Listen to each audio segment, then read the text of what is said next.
We're going to go ahead and get started with our event here in just a minute. If you would go ahead and find your seat, we appreciate it. Plenty of room to distance out if you need to. We are very excited, but I am nowhere near as excited as these students are. They are ready and eager to get this going. But I want to go ahead and welcome you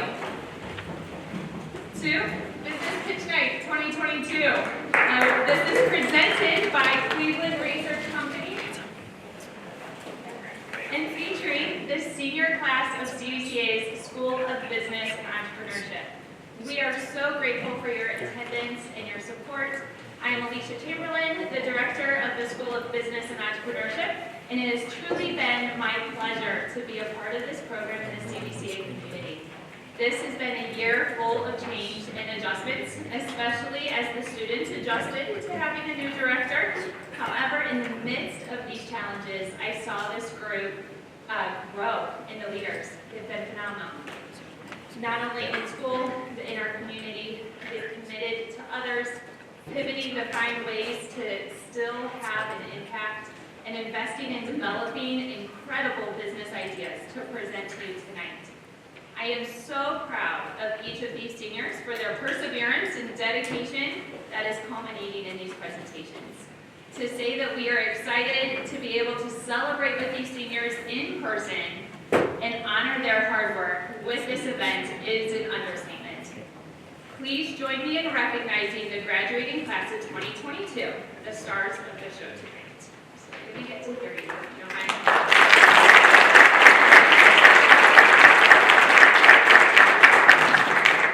All right, as we get closer to the main event, I want to start by thanking our sponsors. Each year, we offer businesses that are represented on our judging panel the opportunity to sponsor the event. It is through these sponsorships that we are able to offer cash prizes to our winning teams. This year's sponsorship has enabled us to award $10,000 in cash prizes, once again establishing this event as one of the highest prized high school entrepreneurship competitions in the state. We want to thank the presenting sponsor, Cleveland Research Company, for their generous support of this event. For the past 5 years, CRC has been our presenting sponsor. Their belief and investment in the authentic and real-world learning that is celebrated at this event has helped legitimize and grow the Business Pitch Night year after year. We are once again thrilled to have Cleveland Research Company as our presenting sponsor tonight and for their representative on our judging panel. Please join me in thanking Cleveland Research Company.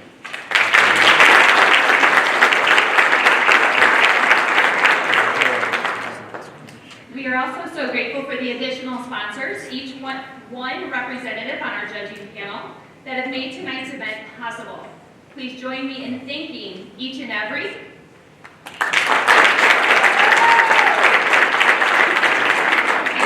Capital, and our dear friend of CBCA, sponsor Mr. Jonathan Emerson. Thank you again to our sponsors. If you'd like to read more about these generous businesses, you can find more information in your booklet. If you did not receive a booklet, make sure you grab one on your way out. Please consider supporting these businesses in your future endeavors. Next, I would like to welcome Alan J. Pandian, a junior SOBE student who will be helping MC tonight's event.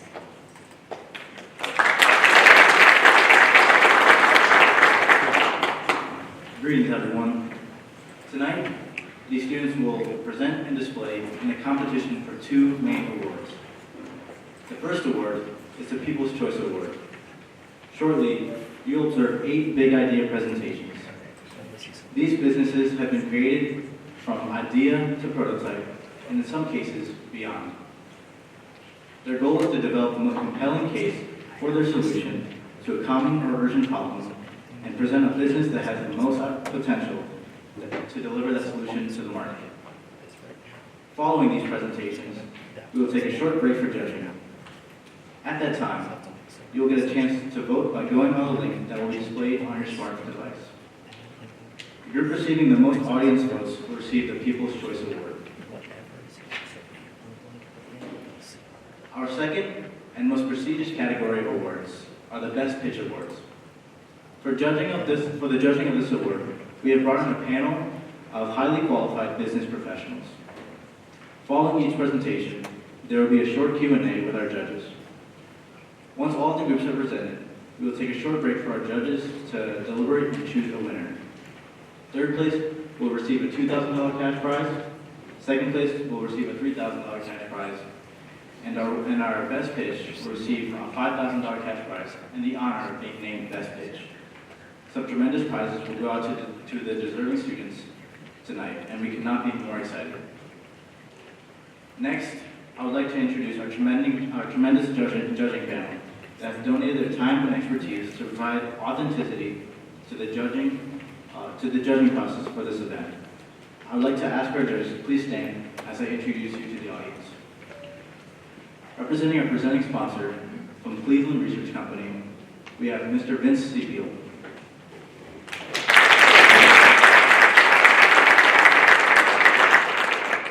Vince Sepiel, CFA, is a senior analyst and partner at Cleveland Research Company, where he leads the travel and luxury team. During his time at CBCA, Vince was actively involved with the Future Business Leaders of America.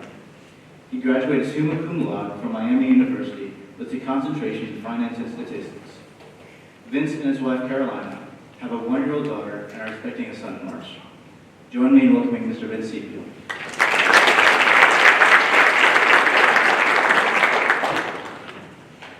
Representing each and every is Mr. Nate Mucha.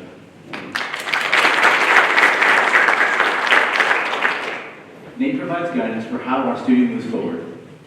He founded the company that is now Each and Every in 2011, just prior to completing an MFA in design at Penn State. In addition to his professional practice, he develops young designers as a professor at his alma mater, Grove City College. Off the clock, Nate keeps an impressive garden with his wife Amy and assists in his 3 children's Lego architecture enterprise. Join me in welcoming Mr. Nate Mucha.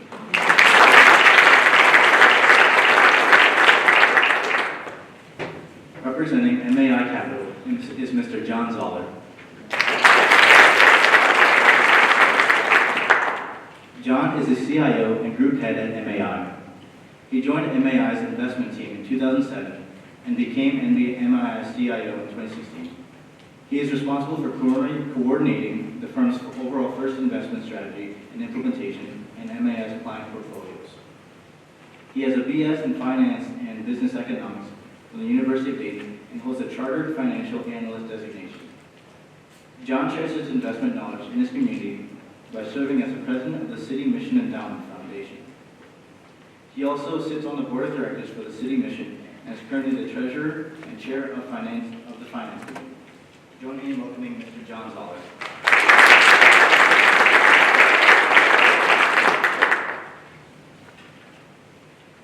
As a friend of SOBE, our final sponsor is Mr. Jonathan Emerson. John Emerson is a proud CBCA alumnus who currently serves as a mentor for the CBCA School of Business and Entrepreneurship. After spending several years in public accounting, John went on to serve in various analyst roles for companies ranging from global conglomerates to local startups. Today, John is a financial analyst for SPR Therapeutics, a medical device startup in Beechwood. John earned his undergraduate degree with honors in accounting and finance from the University of Akron and an MBA from Baldwin Wallace University, and is an actively licensed CPA in the state of Ohio. Join me in welcoming Mr. John Emerson.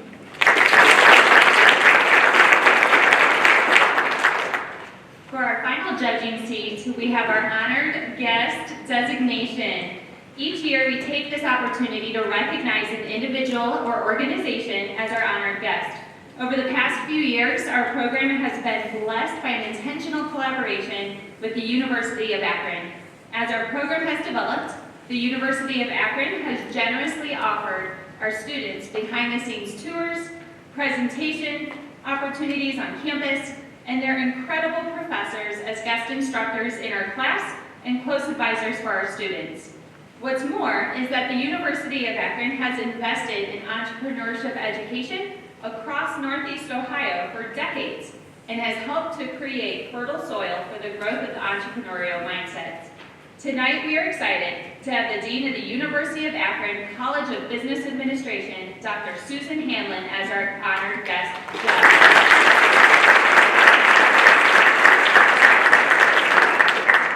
If you would like to read more about our honored guest judge, you can find an extended bio in your booklet on page 10. Dr. Hanlon, thank you for your commitment to entrepreneurship education in Northeast Ohio and for the ways in which you have invested in and support our program here at CBCA. Please join me in thanking again our honored guest judge.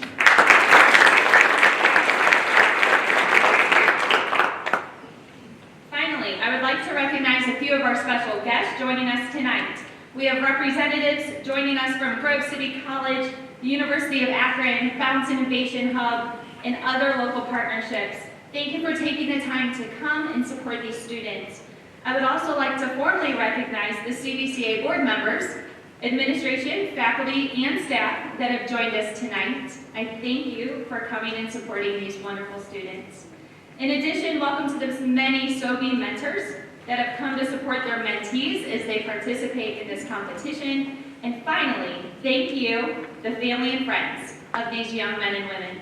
Thank you for supporting and pouring into them over the last several weeks, and especially for being here tonight. We are grateful. Without further delay, let's get to the main event. You'll be watching 8 business presentations, each with a short Q&A with the judging to follow. Presenting first will be Courtney DiCarlo, Flora Fawson, Joey Johnson, Riria Kem, and Laura Redding with their business, My Closet. Hi, we are My Closet, and my name is Joey Johnson. I'm going to tell you about a common problem people have, how the app we developed, called My Closet, will solve it. Have you ever stood in front of your closet and struggled to put together that perfect look? Many people do. 73% of 315 people we surveyed said they have trouble styling themselves using the clothes they own. And 70% said they feel like they wear the same clothes over and over. 95% of 315 people we surveyed said they'd appreciate help mixing and matching their clothes to create new looks. The My Closet app solves these problems.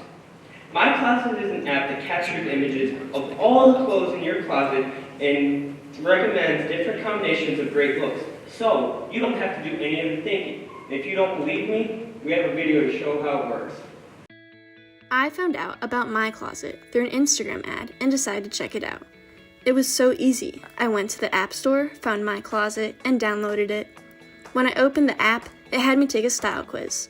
I was presented with multiple looks where I had the option to give a thumbs up or thumbs down. The app uses machine learning technology to accurately suggest clothing items I would like. Adding clothes to my virtual closet is quick and simple. I can just take a picture of the items or scan the barcode if the item has a tag. It is very helpful to see my closet organized virtually through my items page.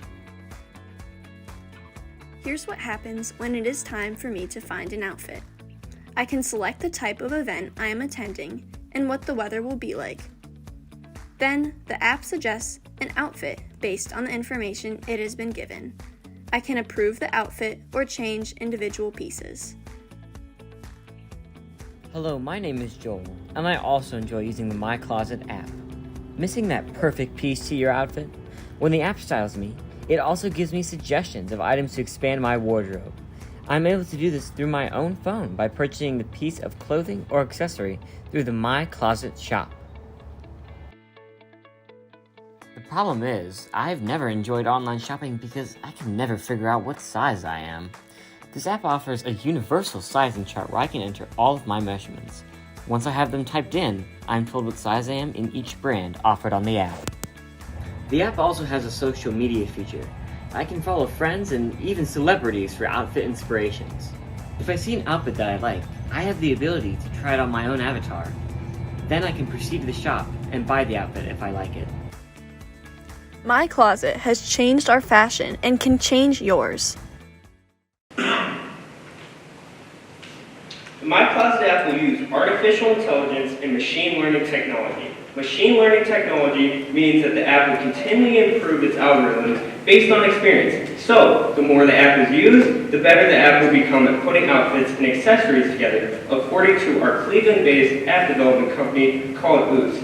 And the app will be free for users. We'll be establishing partnerships with national clothing brands so that users can shop items to add to their wardrobe right through the app. We've already contacted 2 national brands, Revolve and a bar, who both said they participate in My Closet. Our app will generate revenue by charging retailers 8% of all purchases made through the app. And next, we'll talk about our target market. Hello, my name is Maria Kim, and I am going to describe about our target market. Our target audience is divided into 3 groups: men and women ages 13 to 21, 22 to 39, and 40 to 60. These ages represent 3 unique stages of life. The youngest group includes high school and college students considered fashion. The middle age group includes young professionals, and the older group comprises mature professionals. For all 3 of these groups, style matters. The 2 older group consists of professionals who want to look good at work when they go out for the night, travel, go on a date, or even go to the gym. They also have the greatest purchasing power and disposable income. The My Closet app is designed for both men and women. Our goal is to make My Closet synonymous with dressing for success. The size of our target audience is enormous. In 2020, 58% of Americans work in professional jobs, according to Pew Research. This equates to 88.4 million people. $12 billion is spent annually on fashion in America. We project that our user base will be 17,500 users in the first year. Next, Lauren will introduce My Closet marketing strategy and its competition. Hi, my name is Lauren Redding, and I'm going to talk, like Barry said, about marketing and competition. First, I'll explain our marketing. We'll employ a digital marketing strategy because our product is digital, and our target audience uses Facebook, Instagram, and LinkedIn extensively. Our initial strategy will be to launch a 1-year influencer video campaign using famous people to promote the My Closet app. We'll also have an Instagram site to create My Closet awareness. This site is already live and has 102 active followers. Additionally, we'll run an ongoing seasonal paid ad campaign in Facebook, Instagram, and LinkedIn, such as Find Your Best Summer Style or Fall Fashion for the Office. All of our social ads will have a Download Now button to make the downloading instant and easy. We'll use extensive target marketing tools within Instagram, LinkedIn, and Facebook so that our ads are only shown to the audience that matches our user profile. We'll also advertise in the Google App Store and the Google Play Store and the Apple App Store. These are ads that you see featured on top when you visit the App Store. Both Google and Apple have extensive prospect targeting tools, like social media ads, and will pay to have our ads to people who perfectly target our market. We've also created an informational website where people can learn more about how the My Closet app works and watch the influencer videos. Finally, we'll use our clothing brand partners to put a printed promotional brochure in all of their packages to create brand awareness. Judges, you'll find a copy in your binder. In terms of competition, Pinterest and Stitch Fix are 2 apps that offer personal styling advice. However, neither of these offer the features in My Closet app. Stitch Fix, with customers to define their style, and a personal shopper will help them select new clothes that they can buy from Stitch Fix. With Pinterest, people can only get inspiration, but they can't style their clothes that they already own. Neither of these apps have people styling using their existing clothes. The marketing opportunity for My Closet is enormous. Our app fills a special niche in the clothing industry. The My Closet is the only fashion app that combines artificial intelligence to put fashionable outfit recommendations together using a person's own clothing. It will even help colorblind individuals to mix and match the appropriate accessories. Next, I'll pass things over to Courtney, who will be talking about My Closet from the financial side. Hello, my name is Courtney DiCarlo, and I will be discussing the finances and next steps of My Closet. We calculated the finances for the first 3 years and broke the costs into 4 categories: marketing, space and occupancy, management and administrative, and other costs. For the marketing expenses, we met with a social media expert to calculate appropriate spending for our social media ads. We'll spend $100,000 for paid ads and influencer posts in the first year, and then increase the budget to $150,000 in subsequent years to reach more people and grow our user base. In year one, we'll work remotely to avoid the cost of leased office space. As our company grows, we anticipate we'll lease office space in year 5. The main management expense will be our salaries. For the first year, we'll each receive salaries equal to the pay of a part-time job.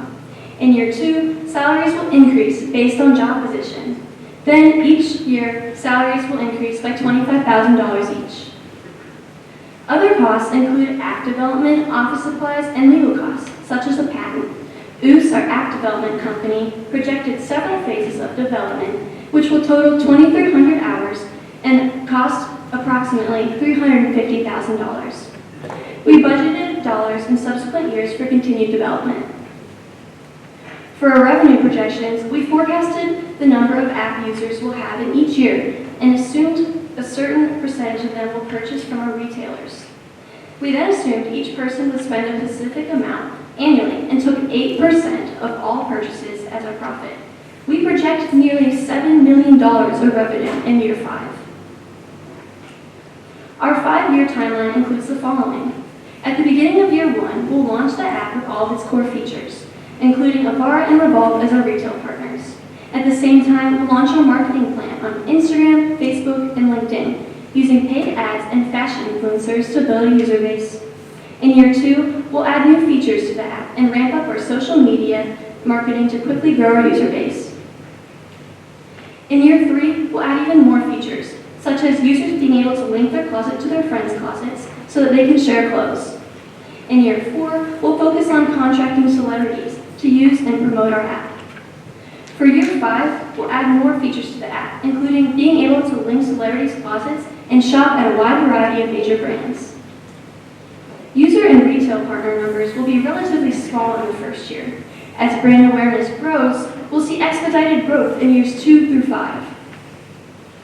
Based on our projected revenue and expenses, we anticipate we'll operate at a loss in year 1, then a growing profit in years 2 through 5, based on our aggressive marketing plan. After expenses, we project to make $5.8 million of profit in year 5. In years 1 through 5, we'll gain more users, and more of our users will buy from our retail partners. Therefore, My Closet will see an increased profit by taking a percentage of our gross sales. Overall, My Closet will grow rapidly and become very successful, while benefiting all who use it.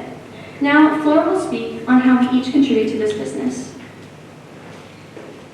Hi, I'm Flora Fawcett, and I'll be explaining our team roles at My Closet. We divide the business into 5 sectors. I'll be the Chief Marketing Officer and will be managing our marketing offers. Ms. Kim will be our Director of Sales, making sure our customers can easily purchase through the app. Mr. Johnson will be our Chief Communication Officer. He'll be responsible for working with our retailers and developing new partnerships. Ms. Redding will be our Chief Executive Officer. She'll oversee all My Closet activities and manage app developers as more features are added. Finally, Mr. Carlo will be our Chief Financial Officer. She'll balance our revenues and expenses and making sure the business is running profitably.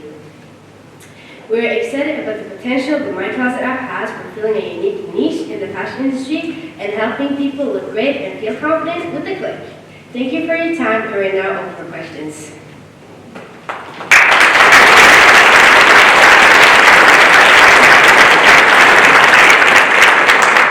These students absolutely amaze me. I am so incredibly proud of them. Okay, judges, it is time for some questions. Who has a question for this team?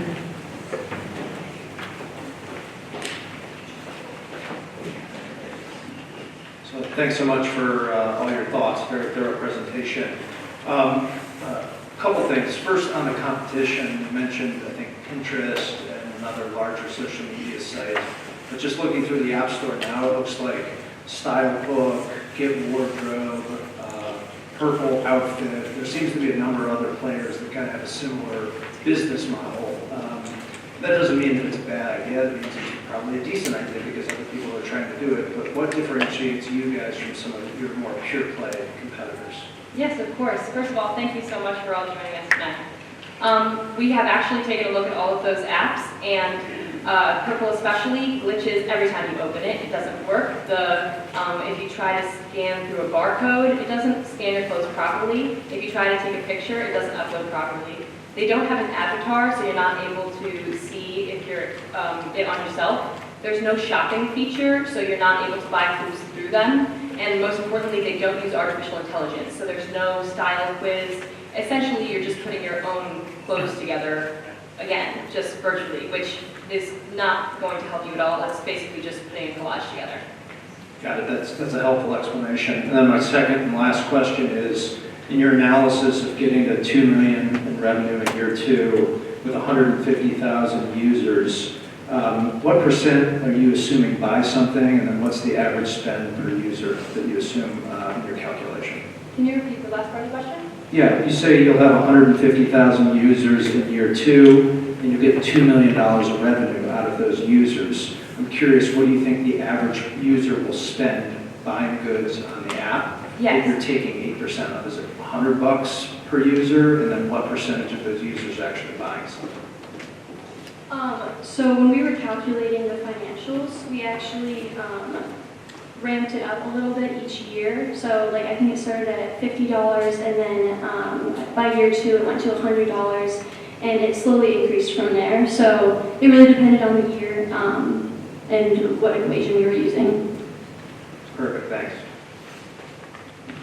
We have time for one more question. Any other? Here we go, Dr. Hanlon. So I'm not exactly sure I understand how it would work. The idea is not for me to stand and take a picture of every item of clothing. The idea would be I'm standing there and I'm like, okay, I've got like these 3 or 4 things that I just can't quite get all to work. And so I take pictures of just a handful at a time and send them, and then somebody helps me. Is that right? Yeah, well, it's actually artificial intelligence. So your computer, you're going to take a style quiz that you put in your kind of information. It'll give you a picture of, say, an outfit I'm wearing. And you'll say, I like that outfit, and the intelligence is already widely used.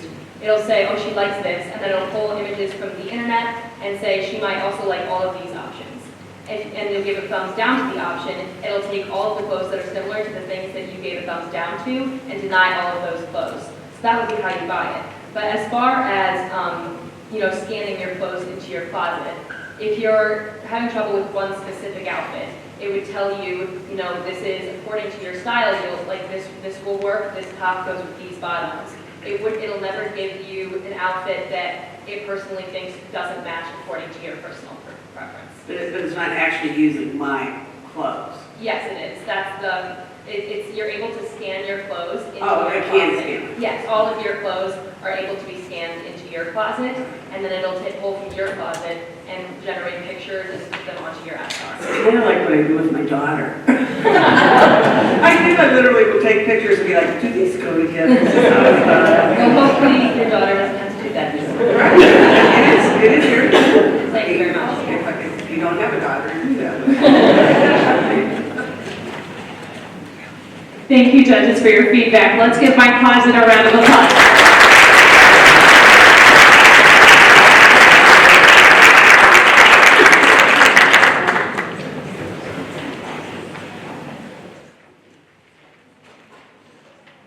Next up will be Ben Handexler, Aiden Eck, Griffin Johnson, Carter Carpenter, and Brooklyn Warbaugh with their business CR Tape. Please join me in welcoming CR Tape to the stage.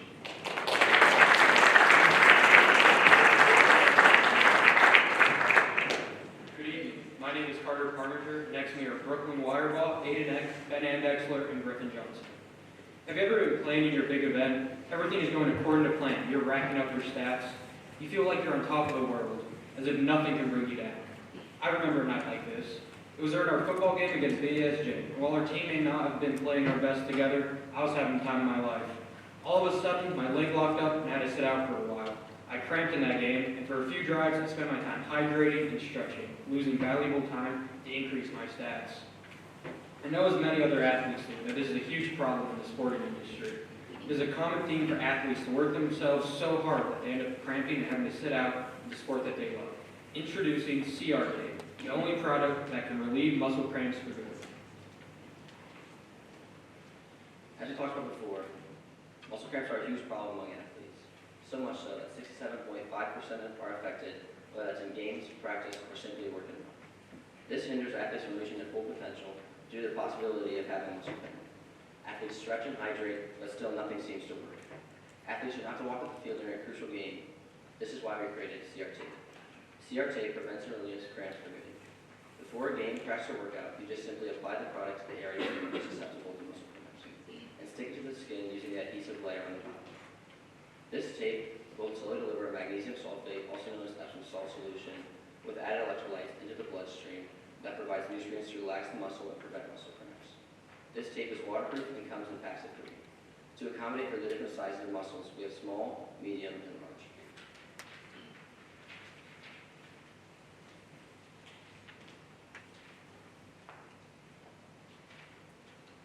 But how exactly does it work? Simply, magnesium sulfate and electrolytes are released into the bloodstream.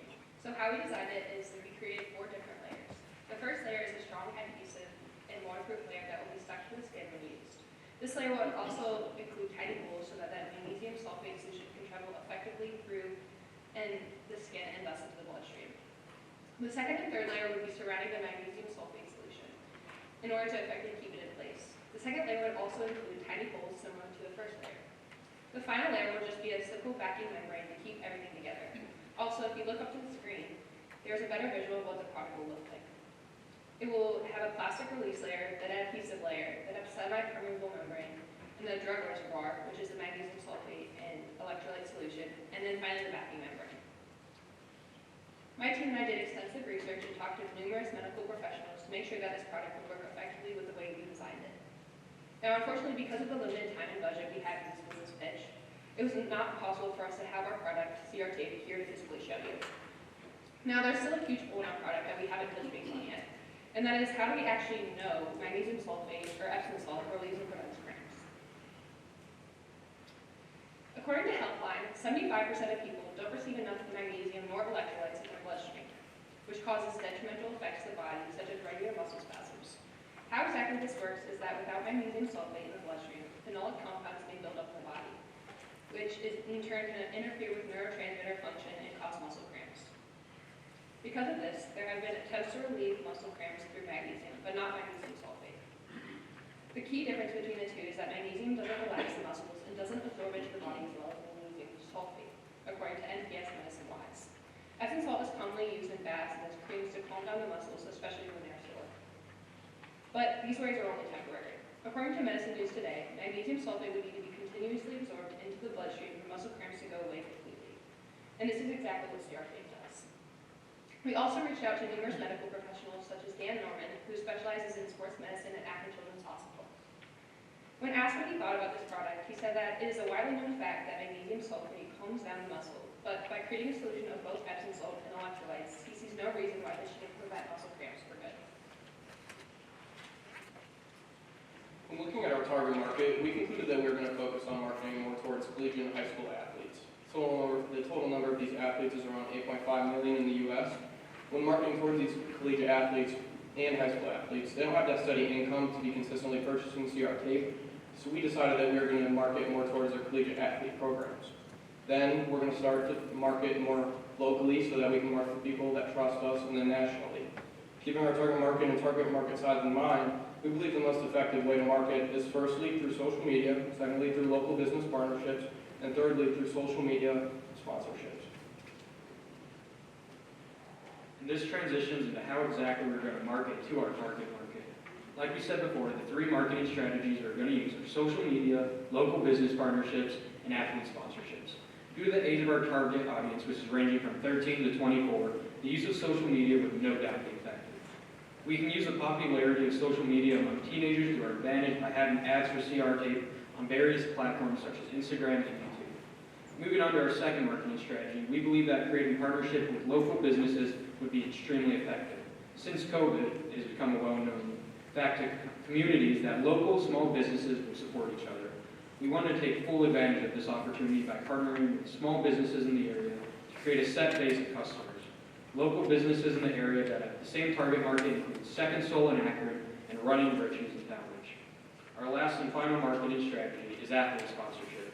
Athletes often look up and try to follow in the footsteps of higher, well-known athletes, and this is exactly why we picked this path. We will choose one or more athletes depending on our budget for our marketing, and have them boost and sponsor our product on their social media platforms. We can use CBCA graduates and alumni such as Trey Tucker, who plays football at the University of Cincinnati. We would need to use well-known athletes to make sure we are reaching enough of our target market to make a difference in our overall sales.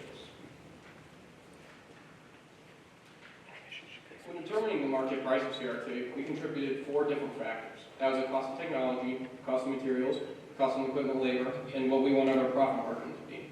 We determined that cost of technology is going to be around $20. Then we looked at the cost of equipment it was going to take to make CRT, and we calculated this to be around $2. We also looked at the cost of materials. We wanted to use a material that was cotton and synthetic, so it was comfortable to the athlete while they're wearing it. And we also wanted to use a product that made sure it stuck to the athlete while they're being active. After all costs and materials, including our solution inside the patch, came out to around $1.75 for the small, $2.50 for the medium, and $3.25 for the large per patch.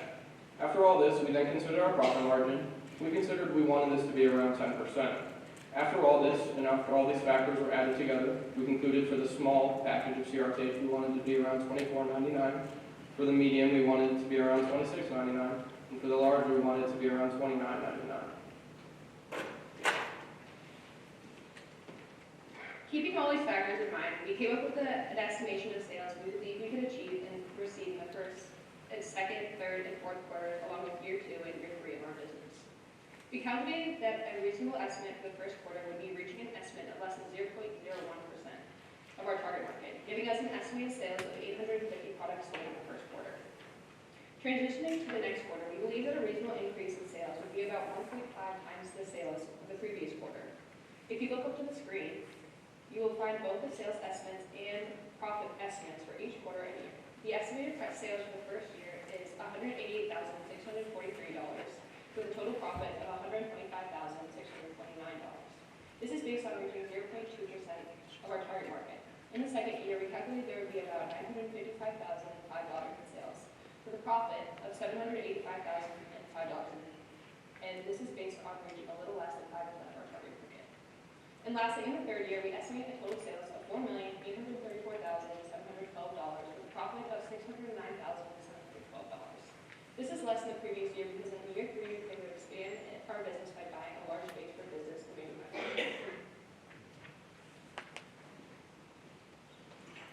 When we look at the potential competition CR tape has in the market, we want to highlight 3 of them, but also highlight how CR tape is different and better from our competition. There's a product called Epsom Salt Cream, and its purpose is to relax the muscle and provide a good motion of blood flow. This product is not waterproof and will easily come off once the athlete starts to sweat. Along with this, we need to keep applying the product for it to work properly. We need to keep applying it. It wouldn't be near as effective as CR tape. Another competition I want to highlight is electrolyte supplements. These supplements are taken orally and its purpose is to elevate one's electrolyte muscles. Although muscle cramps are often caused by lack of electrolytes, there are often much more causes than just this, making our product CR tape more effective and thus a better solution to your muscle cramps. We can only do so much within our business without financial needs. This is where investments come in. We concluded that we were going to need $40,000 to start our marketing. Like we mentioned earlier, this will include social media, business partnerships, and athlete sponsorships. We also need some financial help. When it comes to hiring a medical engineer to get our product, this will cost us around $15,000. Along with creating an actual product, a crucial part of our investments, we need to go into the prototyping and testing of our product. With testing and prototyping, we connect technology from the compound of magnesium sulfate solution with added electrolytes that should be delivered into the bloodstream. We estimate this will cost us around $25,000. And lastly, we need to get FDA approval and have a utility patent for CR tape, making this cost around $20,000. In total, we will need around $100,000 to start CR tape.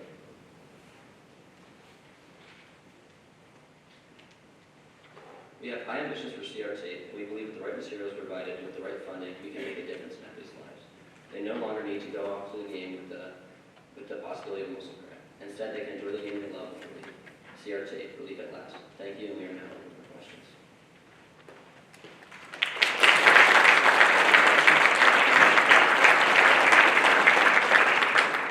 I love that this team chose to do a product. It was very gutsy. I'm very, very proud of them. They were a phenomenal team to watch grow through this. Questions, Judge?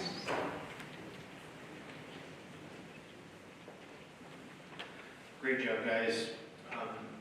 When I played football for the Ohio State University, I rarely had to pay for any lunch. I did not be Ohio State. But seriously though, most college athletes don't, I don't know, pay for this type of equipment or, tape, I don't think they pay for it.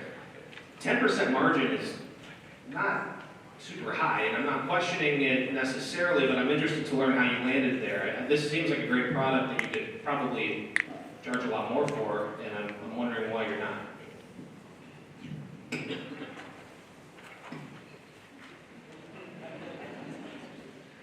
Yeah, so when we wanted to make it the cheapest and most affordable for our clients, because again, our clients are young in age, although we are still marketing towards college programs. So we still wanted to keep it low as much as we can. I mean, I guess we can make it higher, but we just chose to stay low so it's affordable for our clients. All right, I think we have time for one more question. Anyone else? Mr. Zeller? Great job. I was wondering just how you thought about the process for getting FDA approval and the trials that you might need to run through, the time it would take, the cost to go through that process. I know it can be a slower process than most companies would like.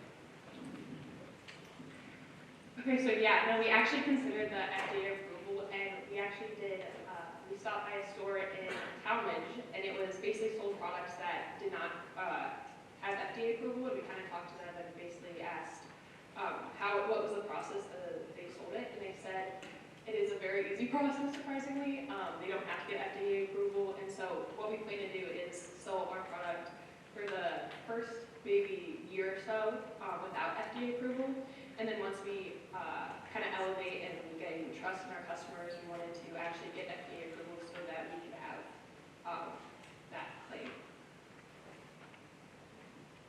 All right, thank you judges for your feedback. Let's give Sierra Cooper.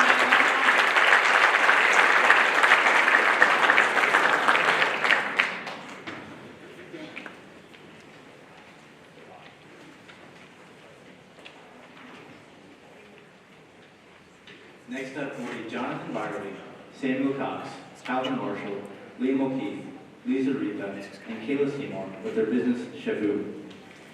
Join me in welcoming Shavu to the stage.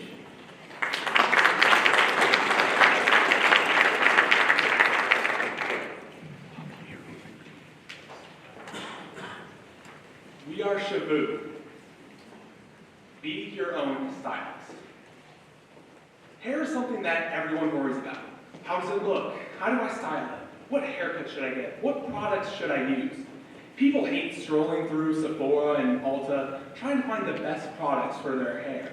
The problem is many people do not even know what products they are looking for or what styles will suit them. To confirm this, we created a survey that was sent to our target market, teens and adults ranging from ages 16 to 40. Unsurprisingly, we received feedback that supported our claims. Most people spend hours and a small fortune trying to find products, and oftentimes end up with hair they do not like because the style and products do not fit their hair. We came up with a solution to all these problems, but decided to approach them from the business's perspective rather than just the consumer. Our solution is Shavu. Shavu is an app that has all your hair care needs in one place. Shavu is an app, when consumers download the app, they are prompted to take a quiz. The quiz has them choose what texture of hair they have and their specific hair type. Once the user has finished the quiz, it directs them to our homepage, where at the bottom, they will have all of their hair care products, styles, and tutorials. Due to the quiz that the consumers have already taken, all of the products, tutorials, and hairstyles will be customized to their specific hair type. And they will be able to style their own hair, learning from the tutorials that are available on the app. And we connect this app to the businesses that they can buy and implement to their stores to make sure customers get the products they want. In addition to this, we connect this app to local salons so consumers can order or get the help that they need from the salons. And this will help the salons increase their own business as well. Taking proper care of your hair is something that many people would like to be able to do, but oftentimes don't know how to do it. There's a lot of information out there, and sorting through it can be a very irritating task. Hair care tips and fancy products can often be seen as useful, but people don't take into consideration that their face shape, hair type, and daily routines may differ from what certain products and advice are trying to assist them with. In addition to this, people have trouble finding hairstyles that suit them. And according to our research, 66% of people have trouble finding the right products that will work for their hair, and additionally, 70% of our male respondents and 68% of female respondents want to change their hairstyle fairly regularly, but do not have a single consistent place to find hairstyle inspiration. On top of that, 72% of our respondents said they would use our app to help solve these problems. These statistics reveal a problem that we can adapt to better serve businesses. For salons, we discovered that people do not know how to get a haircut that works perfectly for them. And for beauty businesses, it is very difficult to get customers the products they want, need, and will best suit them. I will now pass it on to Jonathan to explain our solution. If you would like to scan the barcode for my portion of the presentation, that would be a great chance if you were not able to pick up a small barcode. While you are scanning, I would like to take this time to discuss our software. We're using an API system, which will later be further explained by Sam, to indicate the product catalog and system to ours. We will create the software we sell based off this API system and design it to match the aesthetic of the app that the business's consumers will use. When customers open the app, you will be directed to take a quick about your hairstyle type quiz. We will first have you select head shape and ask questions to help determine your hair type. After finishing the quiz, our app will direct users to our home page where they can explore products, local salons, cuts and styles, and your profile. When you're directed to the cuts and styles, you will have the option to explore celebrity styles, cuts and styles for your hair type, and specialty event hairstyles, which means weddings, parties, etc.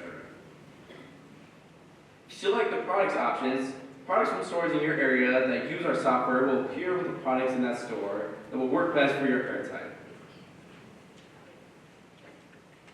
You will also be able to check our local salons who use our software and see what styles around you work best with your hair type. And even send in pictures of the styles that you want ahead so that they can prepare the needed products that you need. There will be a hair inspiration pages offered for styles and cuts. Our goal for the future for this is to describe the actual haircut and the terms you should ask for at the salon if you forget to set it in ahead of time or choose not to. People are always concerned about their physical appearance, especially their hair. Shabu is the first step for consumers into finding inspiration for hairstyles, local salons, and hair products that will work for their hair type, all while connecting them with local businesses. People care about products that will work for just saying their hair.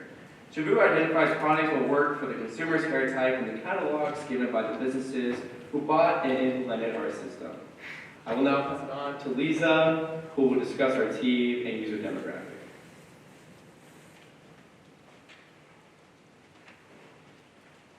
Thank you. We are confident that our team is the best fit for this problem. During our discussion in class, we discovered that each of us had a problem with our hair, whether hair being frizzy, dry, or picking a wrong product that does not fit with our hair type. Our team possesses the skill set to develop an app and a software that will solve these problems. Kayla acts as our team leader and operation manager due to her creativity and being skilled in organizing and communicating with our team. Kelvin acts as our director of business development due to his strong communication and presentation skill. He possesses the natural ability to influence and negotiate with others. Jonathan is skilled in public relations and communication due to his skill in communicating a point clearly and persuasively to a group or individual. Sam stepped up as our bookkeeper and accountant. He is skilled in subjects such as technology and design as well as handling money. Liam is in charge of social media and marketing material due to his skill in understanding of our target market's consumer and how social media work. Lastly, I am Lisa. I act as a team for researcher and analyzer for our business consumer. I am similar to the consumer, the business, and salon target, so I was able to know what and understand what to research. We aim to be a business-to-business company. Our target business are salon and company that sell hair care products. At first, our aim would be local salons, since they do tend to sell hair care products. We would also aim to market the local beauty supply chain, but hope to expand to places like Ulta and Sephora in the future, as well as some brands that make their own custom product may look to become partner with us in the future due to having quizzes similar to ours, such as functional beauty and crosshair. We want to prove our dedication to businesses that choose to use our app and software. So we did research on Clarita, a data-driven marketing company. To understand our businesses on Clarita, we found the statistic that show the number of the U.S. households is 1.6 million for our target market consumer. The median household income for these markets is $120,000. The first age range from 16 to 25 years are on social media most of their day. They have wealthy parents that most likely to pay for their apps. This age group like to keep up on trend with self-care, which include hair care and caring about their appearance. They are determined to use quality products in order to keep their health healthy and learn how to do new hairstyles with these products. I will now passing this mic to Liam with marketing strategy and competition. Thank you. Every business needs marketing. We need to find as many revenues of marketing as possible to make sure that the most people possible are seeing our ad. We will begin with extensive research to identify potential client matches and partnerships. Obviously, the largest form of marketing is our app. This stage will help us to further develop our app and make it easier to navigate for our customers. We plan to eventually make on social media platforms such as Pinterest and YouTube. Finally, we will also use basic referral marketing. By satisfying our customers, it will motivate them to spread the word of the success of SOBE. There are several apps that allow you to try out different hairstyles, such as Bodyface, Beautilish, and Hair Makeover. However, SOBE does it all. The apps that let you try on hairstyles lack the catered experience that SOBE provides. SOBE shows you what would be best for you based on your features. The businesses that give you questionnaires only have products from their websites to choose from. SOBE recommends products from various businesses so that you can find exactly what you need. Even though some of these companies have aspects of their own, none of them provide the full experience that SOBE provides. I will now pass it over to Sam, who will explain our technology and financials.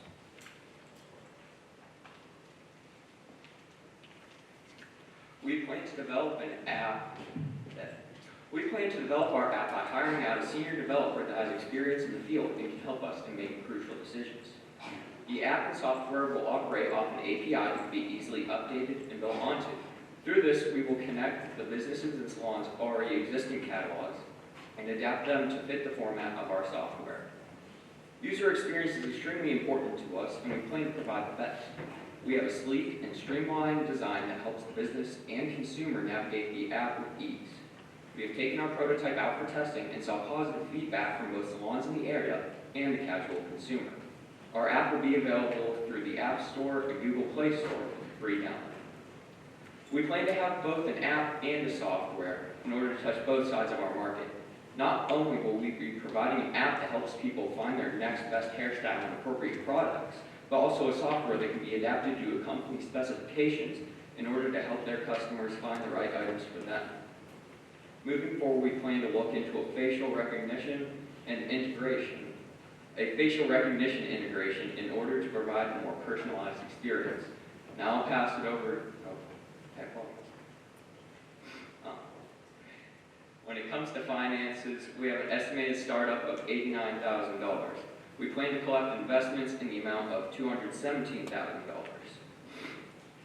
By the end of the first year, we are looking to turn a profit of $79,000.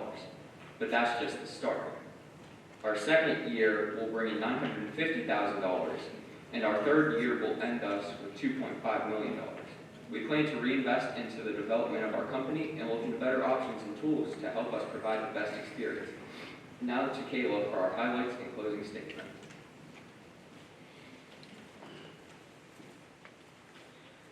The SOBE app app ensures consumers have exposure to the products offered by the businesses and salons that upload to the app that would work best for their hair. The salons and businesses that connect to the software for the app, which would be small businesses and local salons at first, get more exposure to the platform. This makes the experience personalized for both the salons and their consumers. What makes the experience even more personal is the consumers get to connect directly with the businesses and salons in their area that can cater best to their needs. Our goal at SOBE is to make hair care easy to understand and shop for. People often do not know what hairstyle would fit best or work for their hair type, or what products in the store would fit their needs. SOBE connects the businesses that offer the products they need and salons to their target market. Their consumers, through selling our software to the businesses to connect their products to our app, their consumers now have a direct way to connect the businesses and their products in their area. Consumers will be able to view what businesses in their area have the products they need, including salons and stylists that work best with their specific hair type. By placing the consumer needs and businesses' needs as a priority, we ensure that all who use our app and software will have a luxurious experience. By producing an app that is user-friendly with a clean and modern feel, we ensure that every user gets what they look for in an app, which is a very clean, organized app. Easy usage does not only mean an app that is easy to use or a software that's easy to upload to here at SOBE, it also means making the entire process for consumers and businesses painless and easy to use. SOBE connects consumers and businesses with the tools and resources they need to style their hair themselves. By showing consumers the products that would work best and businesses and salons in the area that would work best with their hair, we provide a catered experience for both the business and consumers. SOBE, be your own stylist. We are not looking for questions.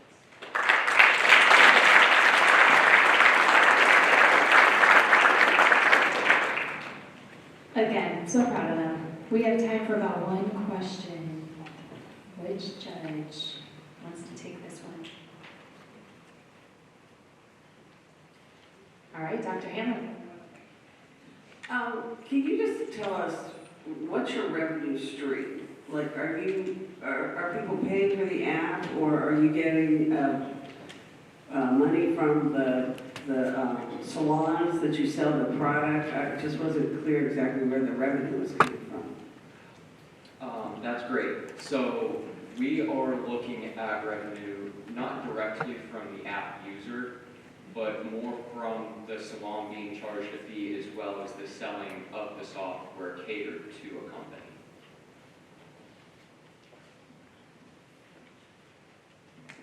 Okay. There we go. All right, thank you, judges, for your feedback. Let's get SOBE.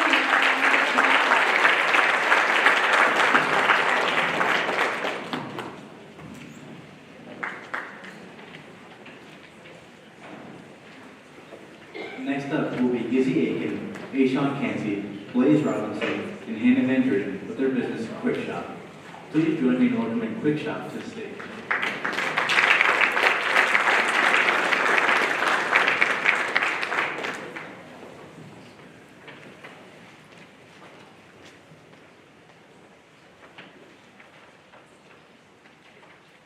Hello, my name is Hannah Van Druden, and I am pleased to present to you my team's 2022 Business Pitch Plan. On behalf of my team at CBCA, we would like to thank all of the judges for taking their time to evaluate our presentations and giving us their professional feedback. Now, if you're anything like my dad, he struggles when it comes to grocery store shopping. Let me paint a picture. When my dad's on his way home from work, he's looking forward to sitting by the fire, putting his slippers on, and relaxing. But on his way home from work, he receives the dreaded text from my mother. It's the grocery store list. Now, although there may be only 5 items on that grocery list, my dad knows in his head that it's going to take him an extra 30 minutes of aimlessly roaming through what seems like 100 aisles of the grocery store.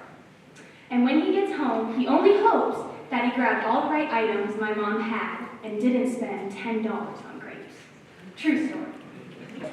My dad is not alone. In fact, the average person spends a total of 130 hours a year grocery shopping, which adds up to 9 whole months in their entire lifetime. But what if there was a solution that solved this issue of wasted time? Here's where Sean will introduce our product. Hello, my name is Sean, and I'll be introducing our solution. When shoppers are looking for a specific product in store, instead of wasting time looking for it trying to find a worker, they can use our free GPS-coordinated app extension, QuickShop. QuickShop provides users with an accessible search bar to locate specific items in the store of choice or an option to enter entire shopping lists. Once an item is entered into the app extension, it will provide users with the fastest GPS route to ensure time efficiency and a seamless shopping experience. Essentially, QuickShop is Google Maps for grocery shopping. So how do you use it? Simply download the Walmart app to access the QuickShop extension and select your specific Walmart store location. Shoppers either have a choice to access their desired item or enter an entire shopping list in the search bar. Additionally, brand and price comparisons will show us a way to save money and aid customers as they shop. Instead of having to keep track of easily misplaced receipts, QuickShop software includes discounts that are seamlessly accounted for in checkout. QuickShop software includes grocery list storage that can be edited on the go and includes a family sharing option to avoid grabbing the wrong item. In Hannah's example, her mom can send her grocery list of previously selected items to her dad, so all he has to do is follow the customized GPS route to pick up the items shown above. This method guarantees efficiency as the software knows what routes fastest. Our target market is made up of upscale younger family mixes.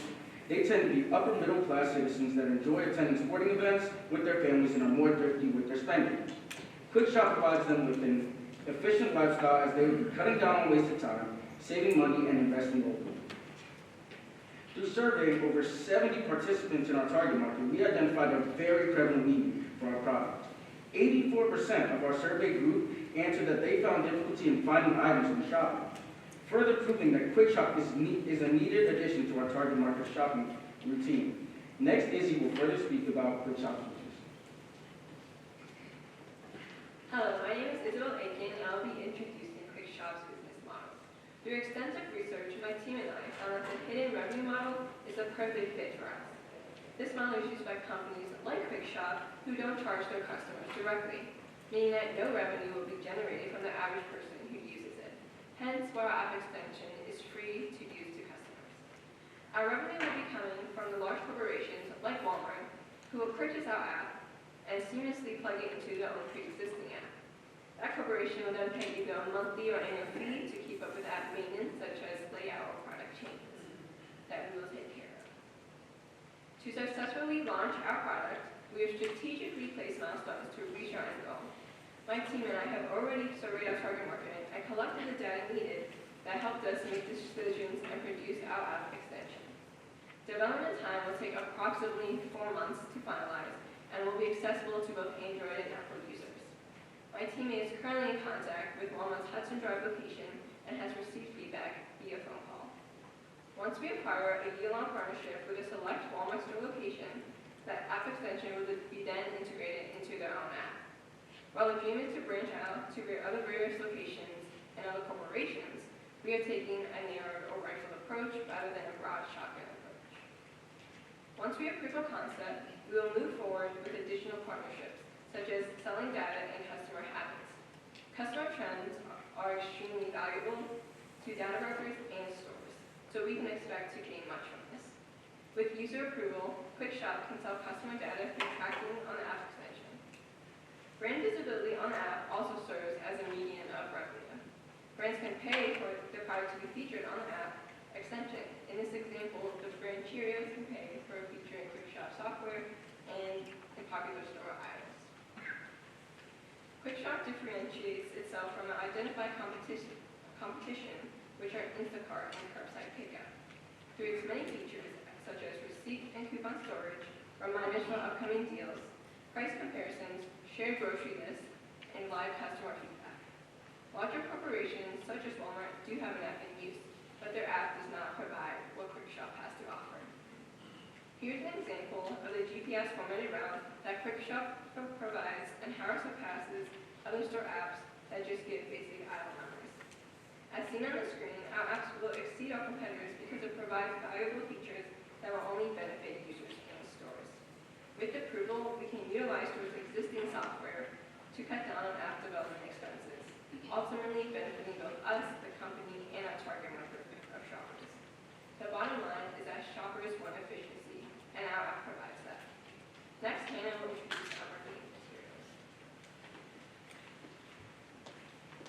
QuickShop's 3 marketing materials consist of Instagram and Facebook advertisements, joint store commercials, and YouTube partnerships.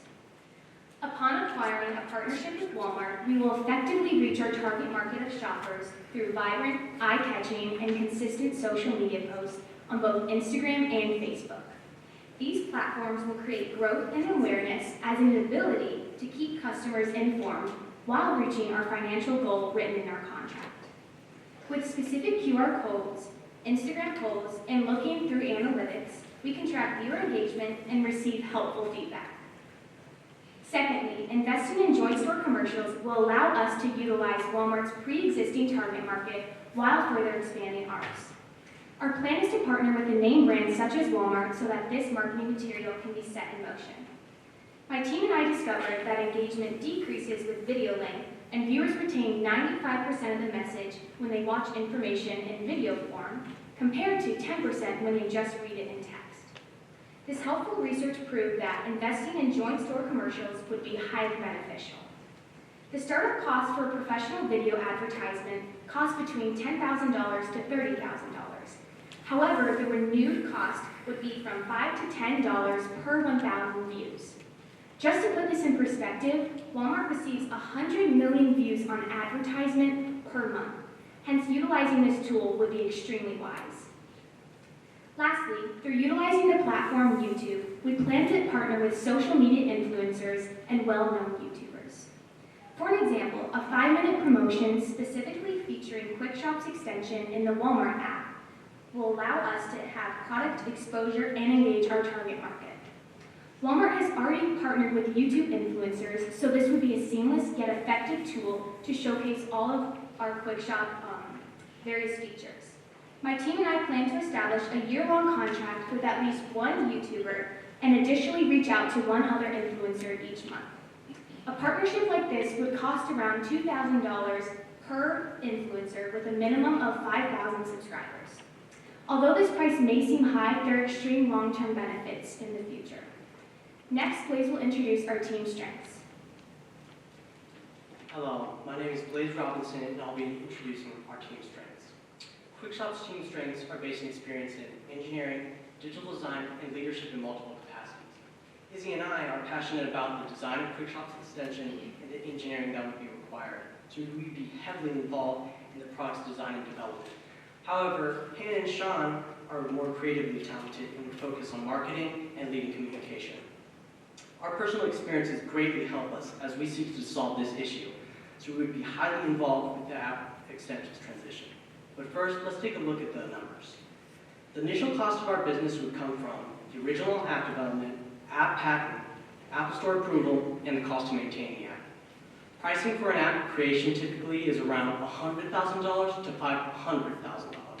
However, since we are choosing to create an app extension, which is a pluggable program that seamlessly attaches to previously created apps, through API interface, development would only cost $50,000. Additional expenses generated from marketing, layout changes, and patent fees total $92,000, and altogether our year-one cost would be $142,000. The revenue we would generate would be from the initial sale of the product, monthly subscription, and map updates on a macro level. The initial sale of the product would be $80,000, plus the monthly subscription revenue costing $56,000 over 1 year, and a macro level layout change costing $12,000. This would give us a total revenue of $184,000 after the first year. And after combining our year one costs and our year one revenue, we would have a net profit of almost $42,000. Looking into the future though, our profits would total $80,000 in year 2 and $118,000 in year 3, which leads us to our next step. Our biggest priority at the moment is buying copyright protection to ensure our intellectual property. This will grant QuickShop the credibility needed to successfully connect with large corporations like Walmart and ensure a smooth transition. In conclusion, QuickShop effectively solves the issue of wasted time, job shortages, and reduces disorganization. Thank you for your investment in SOBE, and we hope that we convey to you that QuickShop really is reimagining your shopping experience. And I have any questions.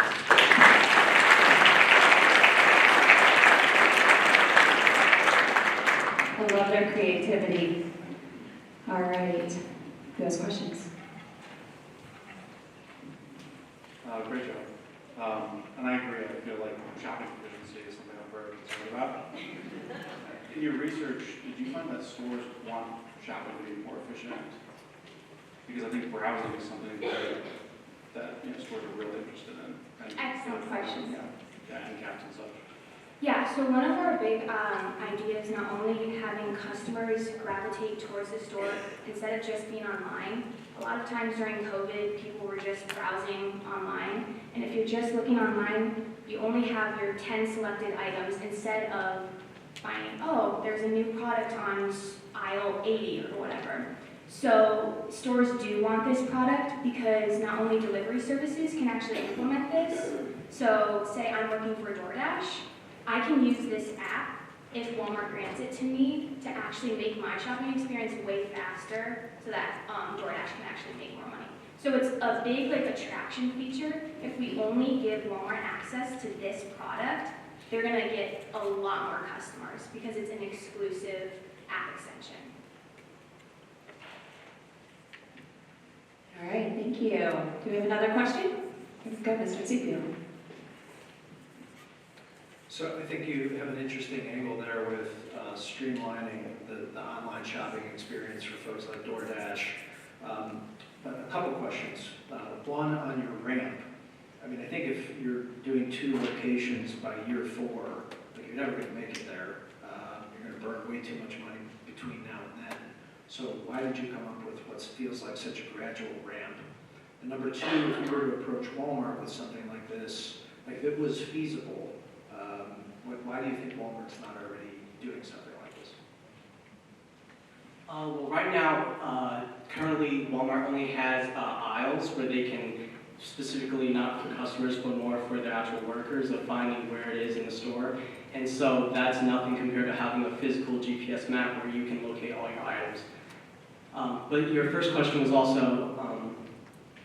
why is such a gradual ramp? Like if you figure out the pieces of the puzzle, like if you're still on the second store in year 4, it just feels like it's not quick well, we would want to start with a test run actually at one store location to see how it works and possibly reforming or changing anything within the app, but we would eventually gravitate toward more store locations.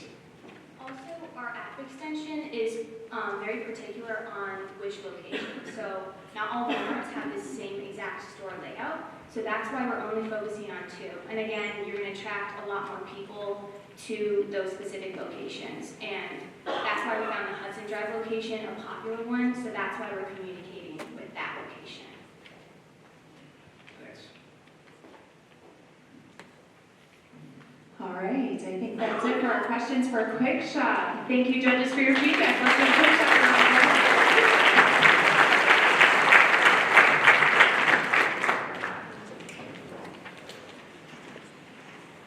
Next up, Keelan Chamberlain, David Von Holland, and Casey Warren with their business, Esports. Please join me in welcoming Esports to the stage.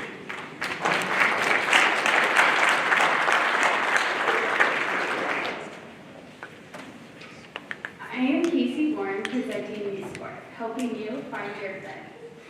Wouldn't you love to be able to pull your car into your garage, but you can't because it's so cluttered and filled with sports equipment from your kids? Or how would you like to find great deals on the equipment your kids need in order to succeed in the sports that they are playing? Many parents have kids trying to find their sport. Every few seasons, they decide to try a new sport in hopes of finding one. As a parent, you're worried about this financial burden. Now, meet a couple experiencing the same pains. Jason and Rachel have 2 kids that are very involved in sports. Because of this, they have accumulated so much sports equipment, which ends up sitting in the garage. Jason is always bugging Rachel to get rid of this junk. Rachel's excuse is that it's too much of a hassle to go down the road and drop it off at Play It Again Sports. And Facebook Marketplace is filled with thousands of search results that are irrelevant. So this used sports equipment is sitting in the garage for the garage sale that will never happen.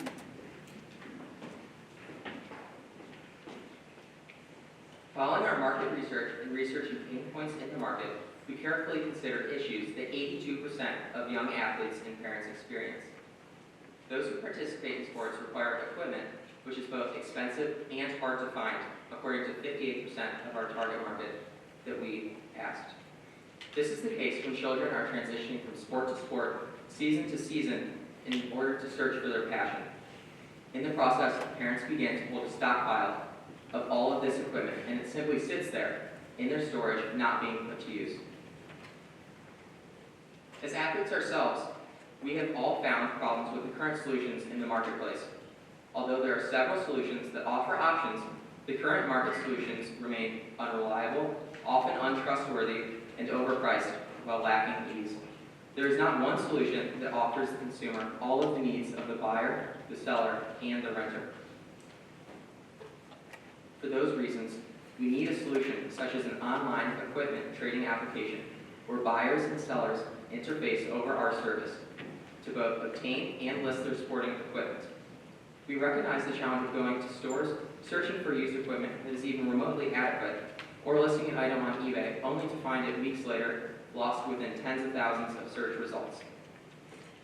Consumers need a service that will offer liberation from the challenges of finding equipment, as well as ridding ourselves of unneeded equipment that sits around in storage. With that being said, people require convenience in buying and selling, as well as assurance that their items will sell. Youth sport engages a highly specific demographic and resolves all of the pain points found in the current market solutions.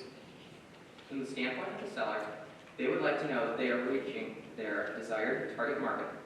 To that point, youth sport provides the seller with instant clientele and, most importantly, ease and assurance.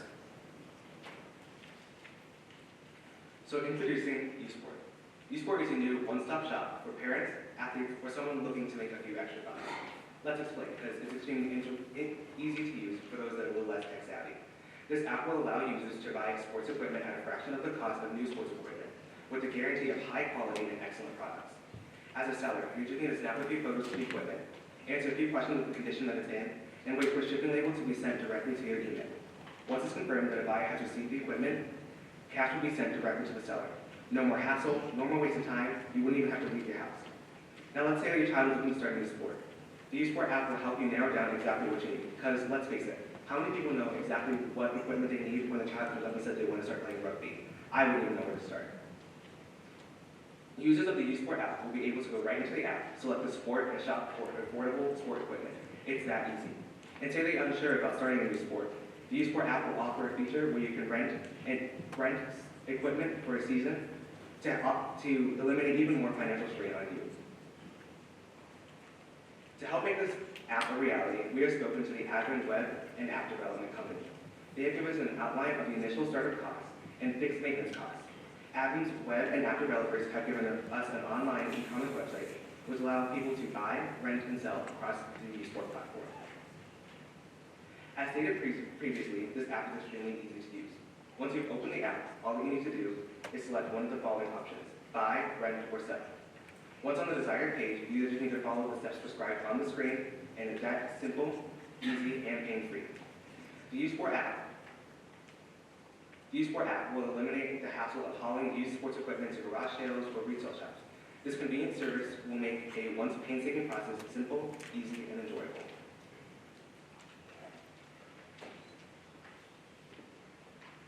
So our marketing plan is threefold. First, we would go on relative websites and interact with our target market by directly immersing youth sport ads into sports communities that gather online on these respective websites, such as Baseball America, Golf Digest, and thehockeywriters.com. Secondly, we would use a commission-based marketing technique. Our users will be able to recommend other users, and once they recommend 5 users who make accounts on our website, the commission taken from their next purchase will be 10% instead of 15%. Finally, social media. We will put advertisements on Facebook and Instagram using algorithms already set in place that will work in our advantage to reach our target market at a price of 97 cents per click. So our competition, our main 3 competitors are eBay, Play It Again Sports, and Facebook Marketplace. So as you can see from this chart that breaks it down, Usport offers online convenience, buyer-seller insurance, designated target market access for our buyers, sellers, and renters, and a renting option. Competitors such as Facebook Marketplace and eBay offer online convenience, but they don't have a renting option or designated target market access like we do. And while Play It Again Sports does have that buyer-seller assurance as well as that easy access to that designated target market, their brick-and-mortar shop, which we come in with that online convenience, making it easier for our consumer. So our initial costs, so for the app and like the website that initially started, would be estimated $25,000 a year when we have a meeting with our web developer, and then an additional $15,000 a year for maintenance and making sure it's running well for our consumers. Additionally, digital marketing, going off of that 97 cents per click, it would total at the end of each year somewhere around $51,640. So our financials, our projections are based on what percentage of our target market we capture. So on page 9 through 11 in our business plan, it's a more detailed and at-length description on a spreadsheet of what our financials are and how we came to get them. But here they are in a simplified version broken down. So assuming that we capture 0.011% of our initial target market in year 1, after costs and other compensations such as that we would take as our executive team, we would make $750,000, $110 in profit that we could pour back into our business. In year 2, assuming that we get a little bit more of that target market captured, 0.013%, we would make $1,084,790 in profit. Additionally, in year 3, assuming we capture 0.022%, we would make $1,221,290 in profit.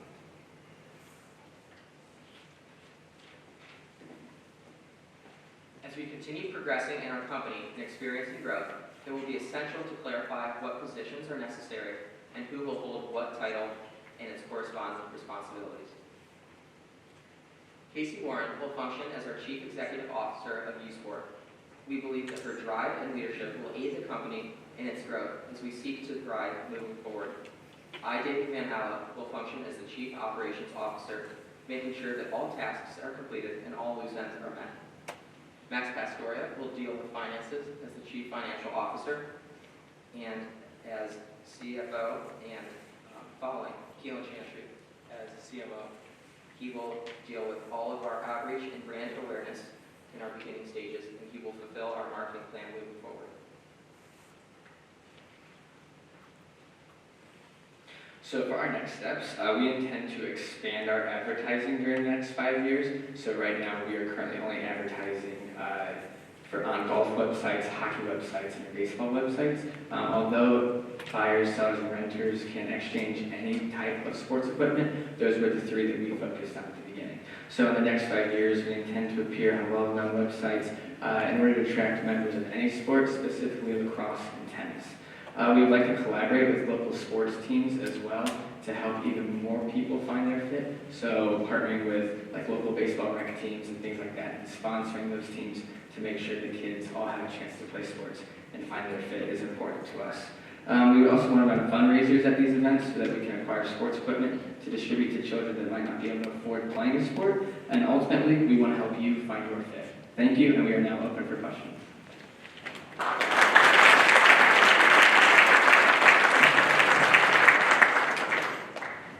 I have loved watching this team grow through this process. It's been wonderful. All right, what judge has a question for Esports? Mr. Zeller. Excellent job. I can totally relate. When I go home tonight, I'll have a hard time pulling in the garage. It seems like the rental part of your business is one of the main differentiators versus your competition. Can you elaborate just on how big a portion of your overall revenue stream renting will be versus buy and sell commissions, and then just the economics of that business versus the commissions you're getting on the buy and sell? Yeah, so as we stated, our financial projections are based off of what percentage of our target market we capture, because like eBay, it's solely between the consumer and the seller. Like we have no say in like what price you have to put it at. We let the market decide it for itself. So our projections were just based on the average price, as you can see in the packet, of the renting and the buying. We didn't really go that far to divide it up since the market would decide that. But in the next 5 years, we would definitely look to make renting more of the sole aspect of our website and app. Do we have another question? Okay, Mr. Sepia. Thanks so much. You mentioned that there's some competition, Sideline Swap, that you saw some holes in their business model or things that you think they can do better. They've raised millions of dollars, have a business that looks pretty similar to yours. What specifically do you think they're doing wrong, and how are you going to avoid that? Yeah, so we went and we did research on them because we created this great idea, and then we found our biggest competitor that was like our business. And so we went through like the reviews and things, and we found that one of the biggest problems was a delay in the stream of revenue and profits to the seller. So people would sell things and then the buyers would buy them. They don't have a renting option, which is one of our other differentiators, but it would take weeks or even months for money to come back to them after they went through the work to put it on the market. So we would take the hit initially on the payment, like the exchange fees, so that they can get their money quicker, and then we would just, that's where that buyer-seller assurance comes in, where we would be the assurance between the buyer and the seller. Great, thanks. All right, I believe we have time for one more question. All right, Dr. Hanlon. So how would this have to be done on a local level? I'm thinking how do I get, if I buy a hockey stick from you, you know, as a seller, do I have to box it up and ship it to you, or? Yes, so one of the initial thoughts that we had was that we would take on the shipping costs and every cost related to that. However, we found that that could astronomically change our financial projections, and that could ultimately hurt our business. So it would have to be done on somewhat of a local level, but eventually when we go out into like our 5-year plan, as stated in our packet, we would start lowering the radius of people reached and start shrinking the target market for our sellers and like our renters, so that they wouldn't have to worry about that, and those search results wouldn't even be figured into their algorithm. So people could just, it would be limited to people just pick it up from someplace they could drive and get it. Yes, or it would be shipping costs that weren't like 1,000 miles across the country. So it would be helping, again, the consumer save money compared to one of our competitors. All right, thank you, judges, for your feedback. Let's give Usport a round of applause.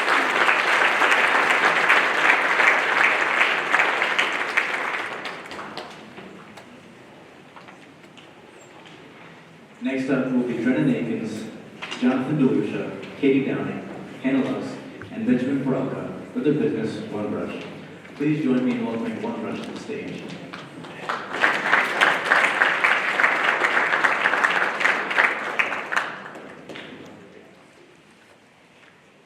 Hello judges, I'm Drennan Akins, here with John DeLucia, Katie Downing, Hannah Lux, and Ben Peralta. Thank you for your time today, and thank you for your feedback in advance. OneBrush specializes in filling blank areas in customer space with local art. We recognize how big of a task this can be going in blind, so we've created a service to make this process simple. Many people and businesses lack the time and resources to research artists and find original artwork for their space. Also, many local artists in our area have no way of getting their original artwork out there. We see the need of artwork in spaces and the need of supporting our local artists as a centerpiece to our mission. Introducing OneBrush. OneBrush is the avenue for you to find unique local art with the ability to rent or purchase. It is hard to start a new career in the competitive field, and we intend to make that easier for local artists. OneBrush also wants to offer you original art pieces that are made to brighten your space and support our community. Here's John DeLucia with a problem.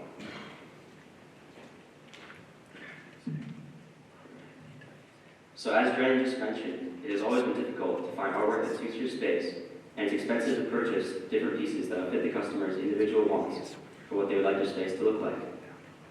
There has also always been a populace of talented young freelance artists that struggle to make a living wage off their biggest passion, creating art. The pieces that they create have an incredibly wide range of approach, as well as being consistently talented in their area of expertise. But because of the limited outreach opportunities they have, it's difficult to maintain a steady income from the local art market prior to OneBrush.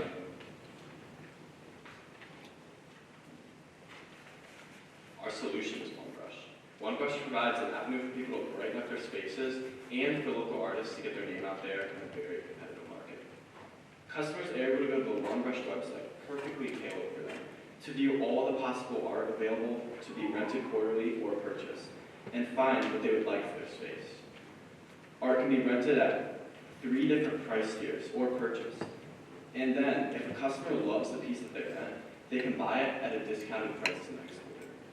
Our goal is to build strong relationships with artists and to work as a mediator, using their art as our product, which can be rented or bought through our website. These local artists will have the opportunity to get their name out there in a competitive market through the OneBrush partnership and receive 50% of the income OneBrush makes off the piece. OneBrush will not only benefit up-and-coming artists, but will allow for clients to brighten up their spaces. Here's Hanlon with our target markets. OneBrush's target market consists of 3 different categories. First are men and women ages 50 to 70 that are professionals with jobs or working, earning them an income of $100K plus a year. Their goal in life is to attain success and status, and they display this through their artwork.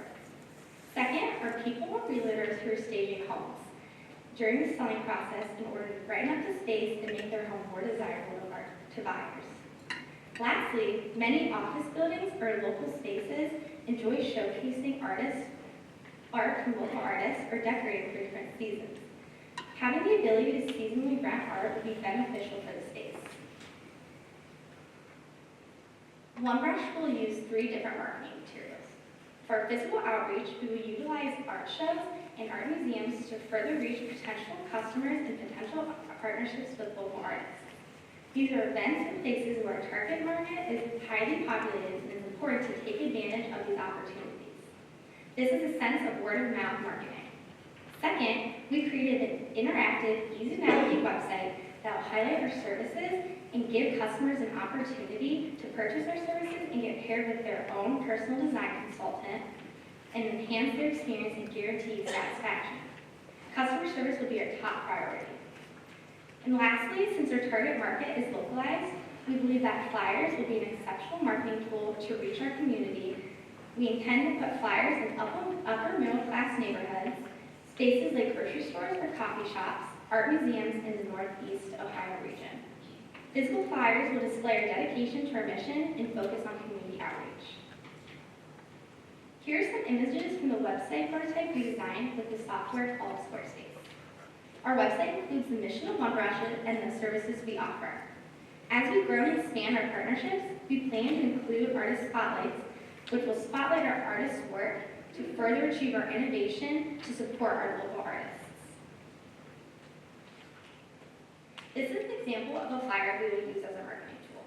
We included different features of our businesses and are ultimately pushing the reader to visit our website. These would ideally be handed out at art shows, art museums, and to companies in the real estate industry or businesses in need of service. Next is Katie with her competition. OneBrush's most direct competitor is Saatchi Art. They offer a wide range of non-original pieces. The focus of OneBrush is to highlight local artists in need of an audience. We create an avenue for them to sell their product and get their name out there.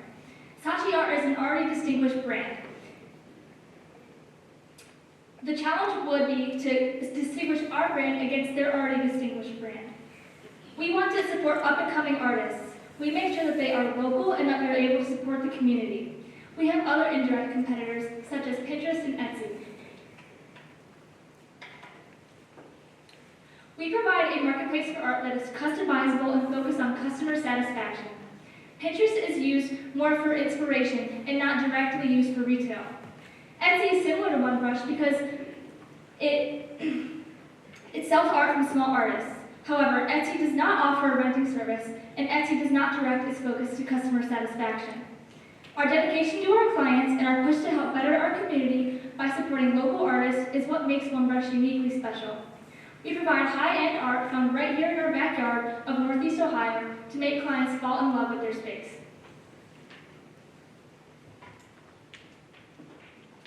All right, next is our financials. So we believe that with our high-end art pieces, that our target audience will be able to be reached through our unique tier system, and they can rent or purchase through it. With the tier system and our renting process, we can captivate our market as we offer different prices at different price points. So the different tiers that we offer is the gold, silver, and bronze tier. And our gold tier is our highest end pieces, and we'll be renting or selling around $700 per rented piece.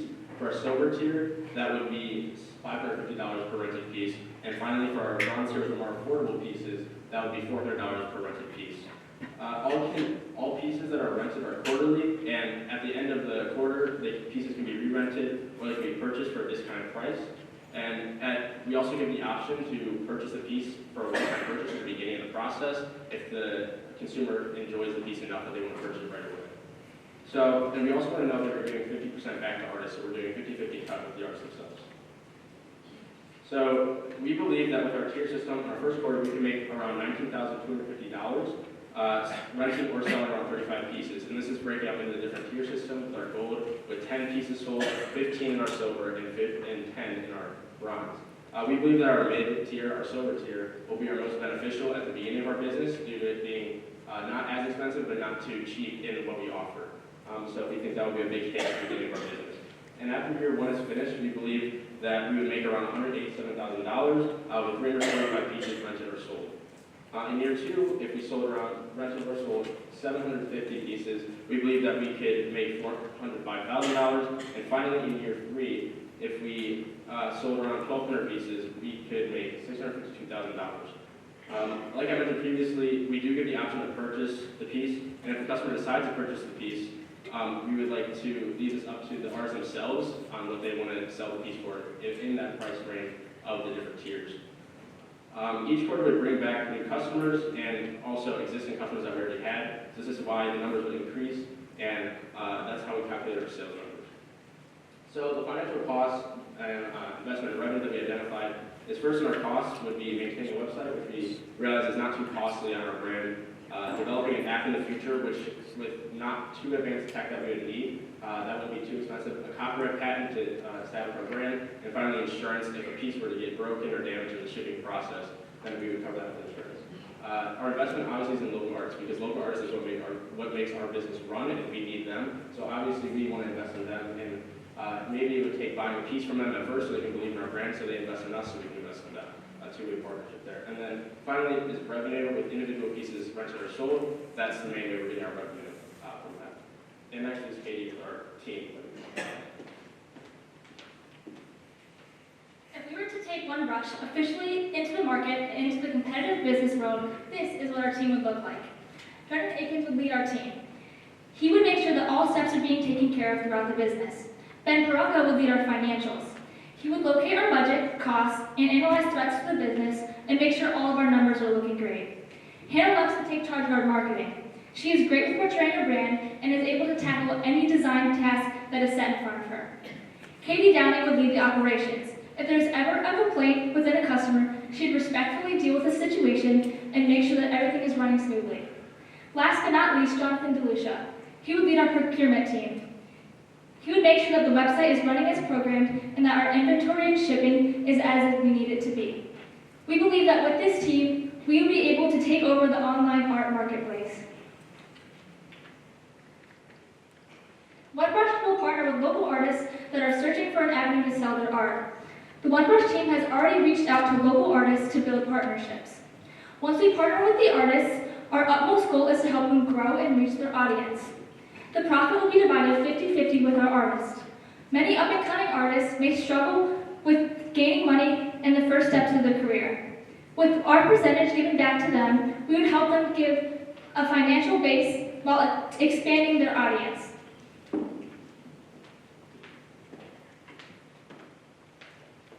The initial steps that we needed in order to bring One Brush to life include paying for a website domain that could be used for our online marketplace.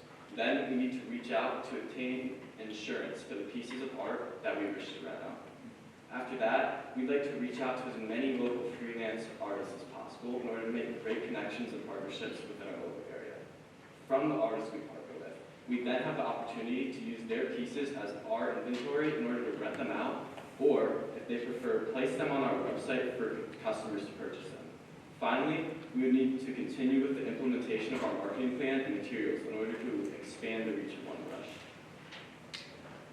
In the next 5 years, our vision is to take One Brush to the next level and expand outside of just Northeast Ohio.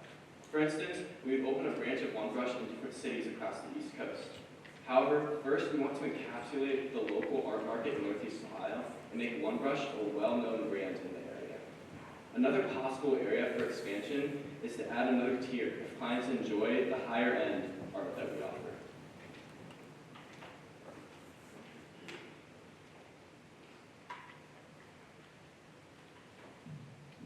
Again, thank you judges for listening to our presentation. We believe One Brush will provide the avenue for local artists to jumpstart their professional careers. We hope to brighten the space of homes and businesses while supporting our local community. We're now open for questions.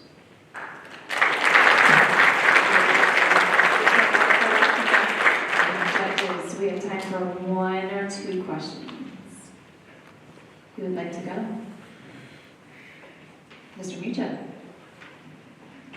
I think it's pretty interesting. I'm more into design around myself, so I've exhibited and sold too.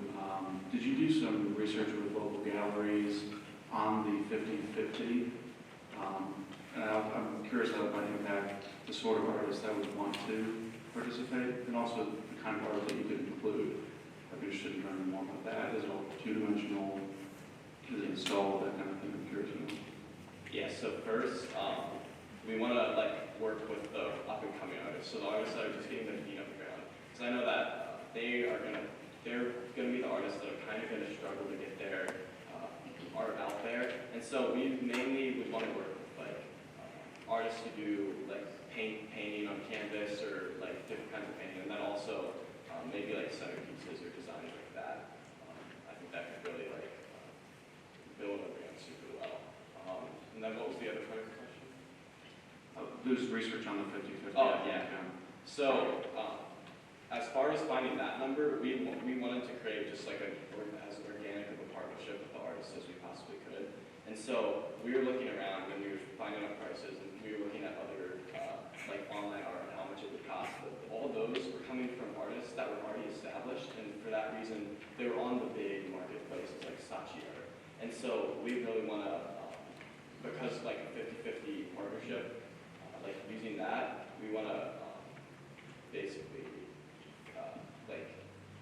make a fair combination between us and artists, because essentially what we're doing for them is we're marketing for them and we're putting their brand out there. Thanks. All right, thank you judges for your feedback. Let's give One Brush a round of applause.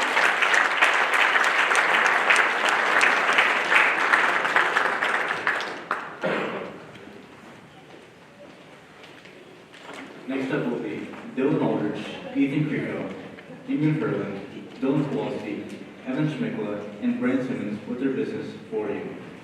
Please join me in welcoming For You to the stage.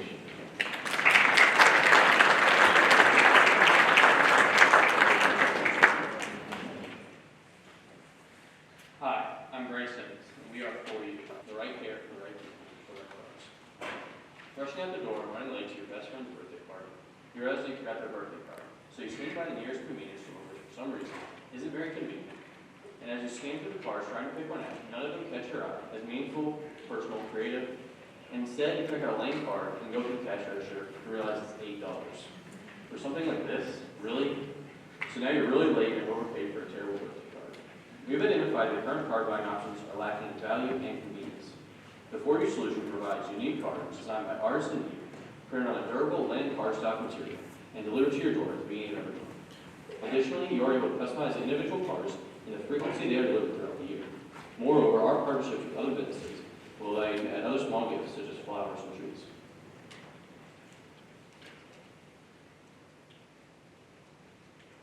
Cards are commonly purchased for birthdays, holidays, and other special occasions. However, the current card buying system is broken as people are not content with current card options.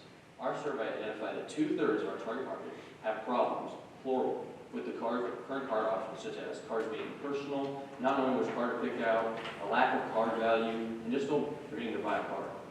These people almost always buy these cards at convenience stores, which aren't always that convenient. And finally, cards are overpriced for the value you get. currently average around $6 to $8 with little design or personal features. 4U delivers a personalizable card subscription designed by artists in need. We partner with artists who are either disabled or recovering from addiction. Our yearly subscription provides 24 cards delivered in pairs of 2 at the beginning of every month. 75% of our target market identified that card delivery was a more convenient option. Obviously, a few clicks on a computer is more convenient than driving to the store. Moreover, card delivery is more convenient. Moreover, card delivery may remind you of upcoming occasions or relieve stress from creating a purchase card. The card designs we receive will be uploaded to the 4U website, card collection, into the artist profiles. A key part of 4U is the customization factor. First, after signing up for the 4U solution, you will take a personality survey so you know the type of cards you enjoy. 4U always allows you to change your 24 cards delivered, as we realize that some months may have more events than others. As you may notice, inside of our card samples are blank. This is on purpose, as customers can choose from a general message or personalized message inside your card. Moreover, when you sign up for your subscription, you can put important dates in our 4-year calendar to ensure you have cards shipped to you automatically for those dates. Customers will be allowed to add gifts to their monthly subscription from our promoted partners such as daisy cakes, books, a flower delivery service, or edible arrangements. Additionally, they can purchase single cards for a small upcharge. Finally, customers can order cards we deliver across the country rather than to their house with their subscription. Next is Dylan Kowalski with the market size.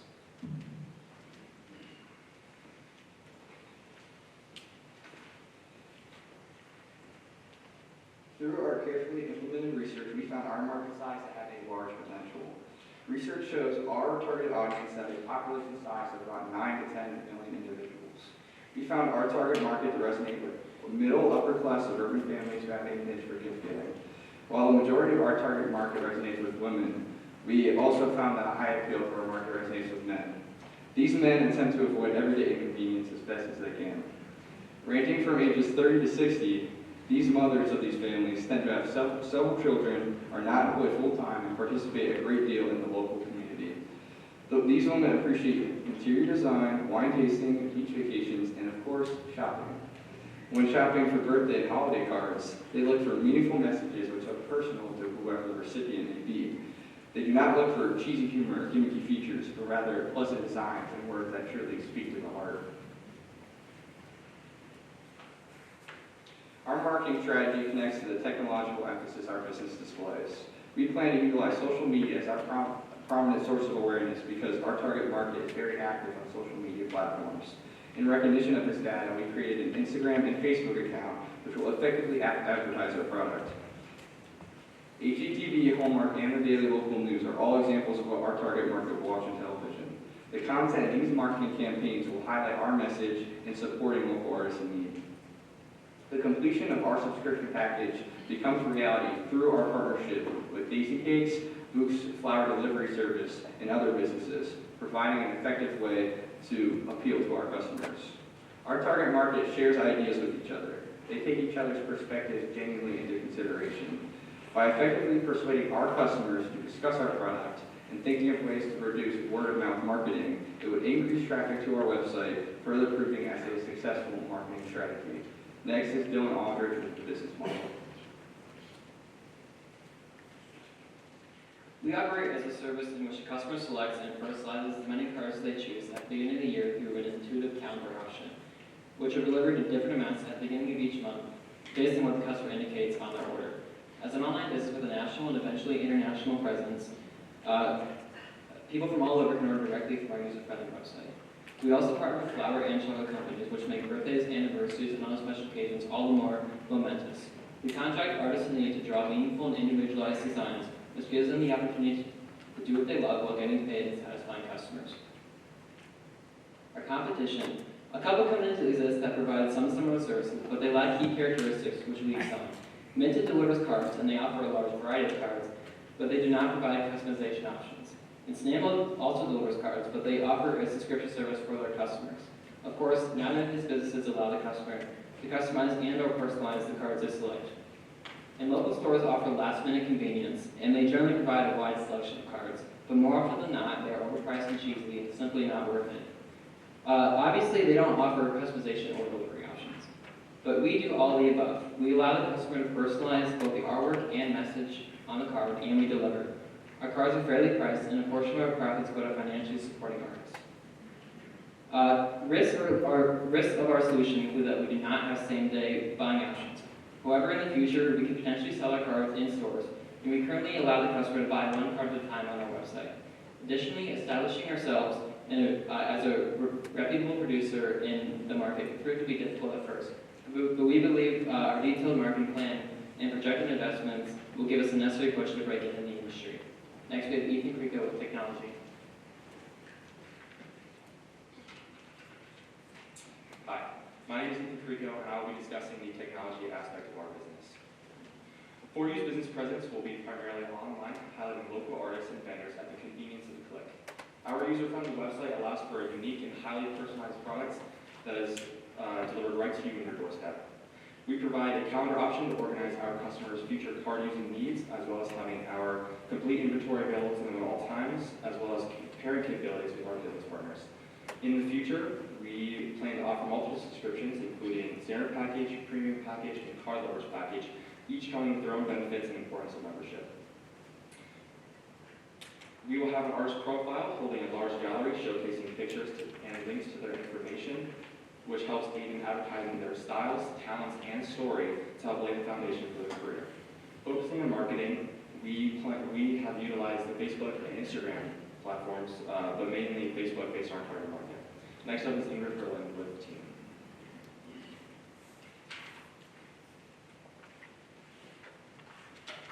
Based on the strengths illustrated by each person, we have split up and focused on different tasks for our business. First off, the group leader, Brant Simmons, manages our business. He assigns tasks, ensures everything we need for our business is fully developed, and makes the most important and final decisions. Our finance team consists of Emma Schnickla, who will manage accounts, budget, revenue, cost, and other financial aspects. Moreover, our operations team includes Dylan Aldridge and Evie Creco. They have contacted real-world businesses asking questions about product, printers, and prices. In our business, they would ensure that the cards were both produced and delivered. Additionally, they would be the ones that communicate with the artists in need. On our marketing team, we have Ethan Creco, Dylan Kowalski, and me working on how to efficiently market our product. We would use our technological and design skills to best portray the quality of our product. Here's Evan Schmickla with financials. To successfully launch our business and provide the highest level of quality that our customers deserve, we need an initial investment of $519,600, which includes website development, general office equipment, remittance to our artists, manufacturing and warehousing equipment, building lease costs, incorporation fees, and copyright patent costs, along with the first quarter salaries and marketing costs. Through this plan, we plan to pay artists $50 per card design, giving our customers a collection of 1,000 designs to choose from upon launch. Though we have a rather large initial investment, most of the included costs are fixed, not annual. In addition to this, the 4U's base subscription package has an average cost per unit of $40. The price point of this package is $150, leaving us with a profit margin of $110 per unit. Because of our favorable profit margins, along with our exceptional market plan, we predict first-year revenue to be $6,750,000 and first-year profits to be $3,580,000. As we anticipate 45,000 subscriptions within our first year. These profits will cover our initial investment, leaving us with funds to allocate toward wages for our employees, further investment in the company, and helping support those suffering from addiction or disability. Next, a few details on our next steps.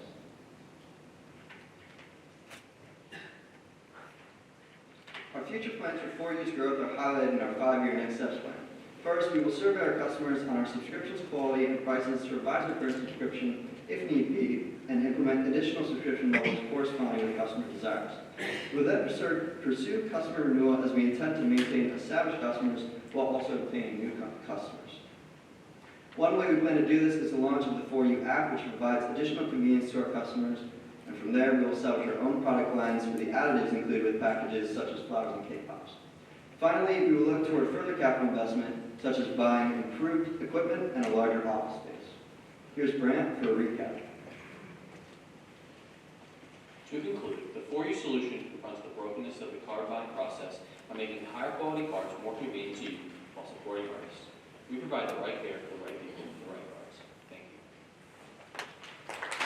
you.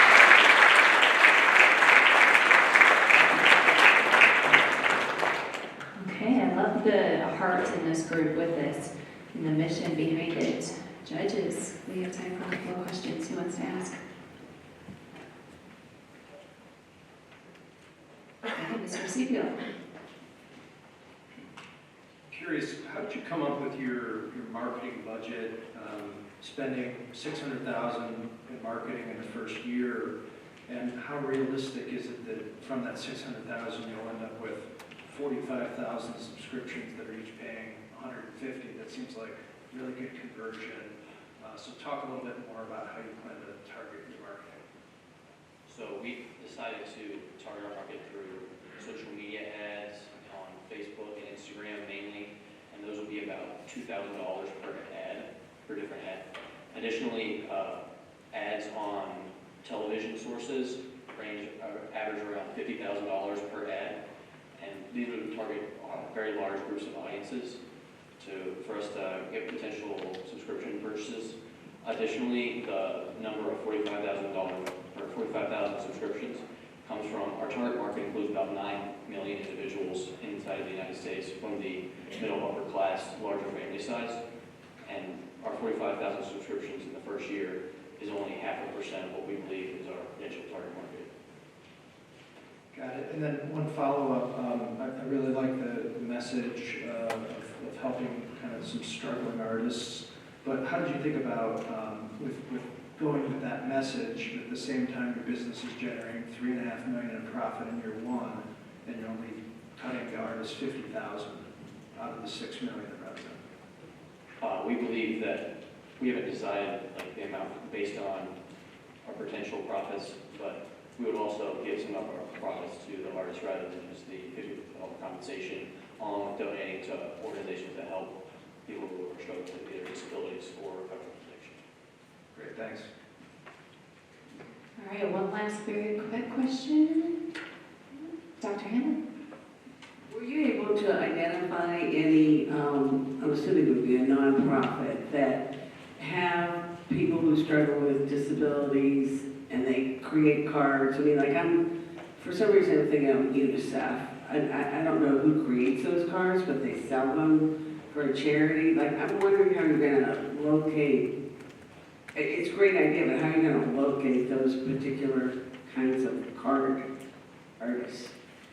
I think getting in contact with organizations, like you said, give us the opportunity to be able to come in contact with these artists, along with telling organizations who are helping either people recovering from addiction or know that people with disabilities, and letting them, if they have opportunity, share that we're putting out a service where we provide cards created by people with disabilities. If they knew about that, I feel like there's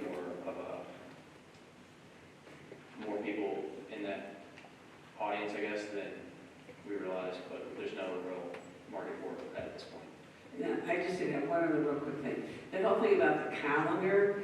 So, I could sit down on January 1st and go through and put everybody that I need to send a card to, put the address, blah, blah, blah, pick the artist, and then I'm done for a year. Exactly, yeah. You would just pick those specific cards out you would like delivered, and when you would like them delivered for us to deliver throughout the year, which makes it so much easier for you rather than you're not having to worry about it. And if you wanted to just send it to them directly as well, you would be able to personalize the message inside of the card to send to them, so you don't even have to write it the card. All right, thank you, judges, for your feedback. Let's give her a round of applause.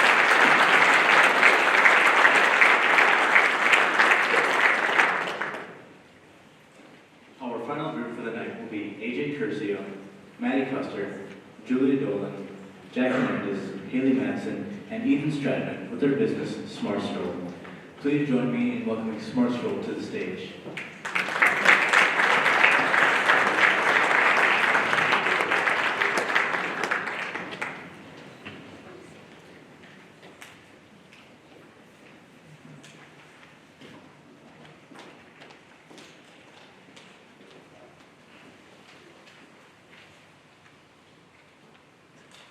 Hello everybody, and thank you so much for coming and supporting our school at the Business Pitch Night.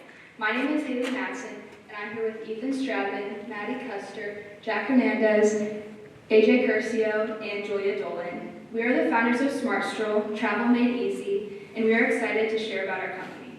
So to start off, raise your hand if you've ever traveled with young kids. Almost everybody's hand went up. So keep your hand up if you've ever been overwhelmed, making sure that you packed everything for the kids, the bags and the stroller. Bulky, heavy, and huge strollers that take up a lot of space, and you have to pay extra to bring them when you're flying, which is just ridiculous. We noticed that this is a problem at Smart Stroll, where we like to make travel easy, and we created a solution. At Smart Stroll, we buy strollers manufactured by Greco, and we rent them to customers.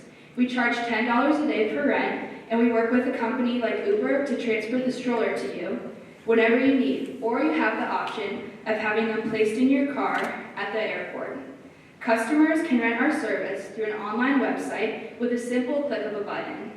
As our company grows, we would like to add baby bundles, which include diapers, wipes, and more necessities that makes travel easier. At Smart Stroll, Travel Made Easy, our team works hard to deliver a service that fulfills your demands whenever and wherever you need. Thank you, and next up is Ethan talking about the problem and the solution.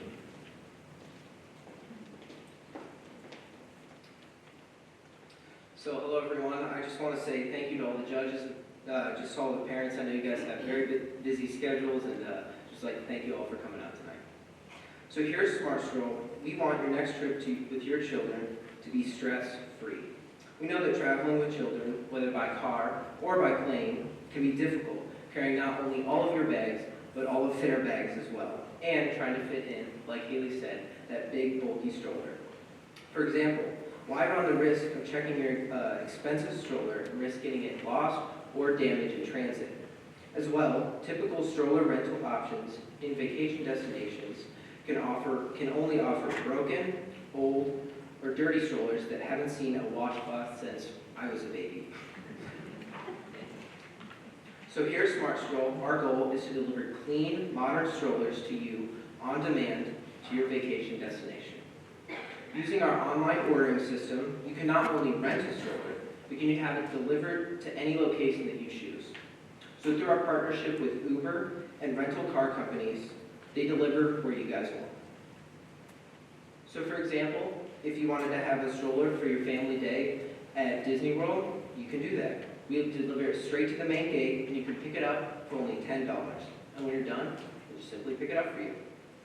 Or if you wanted to make transport easier in the airport, we can have the stroller delivered to the airport to make the walk to the gate much easier and much smoother. And then you'll have a free hand to pick up the essential Cinnabon, or at least that's what me and my mom do all the time. So with Smart Stroll, you can leave your worries and your expensive stroller at home and focus on time with your family during your vacation. Thank you. Next up is Maddie with our target market and our market size.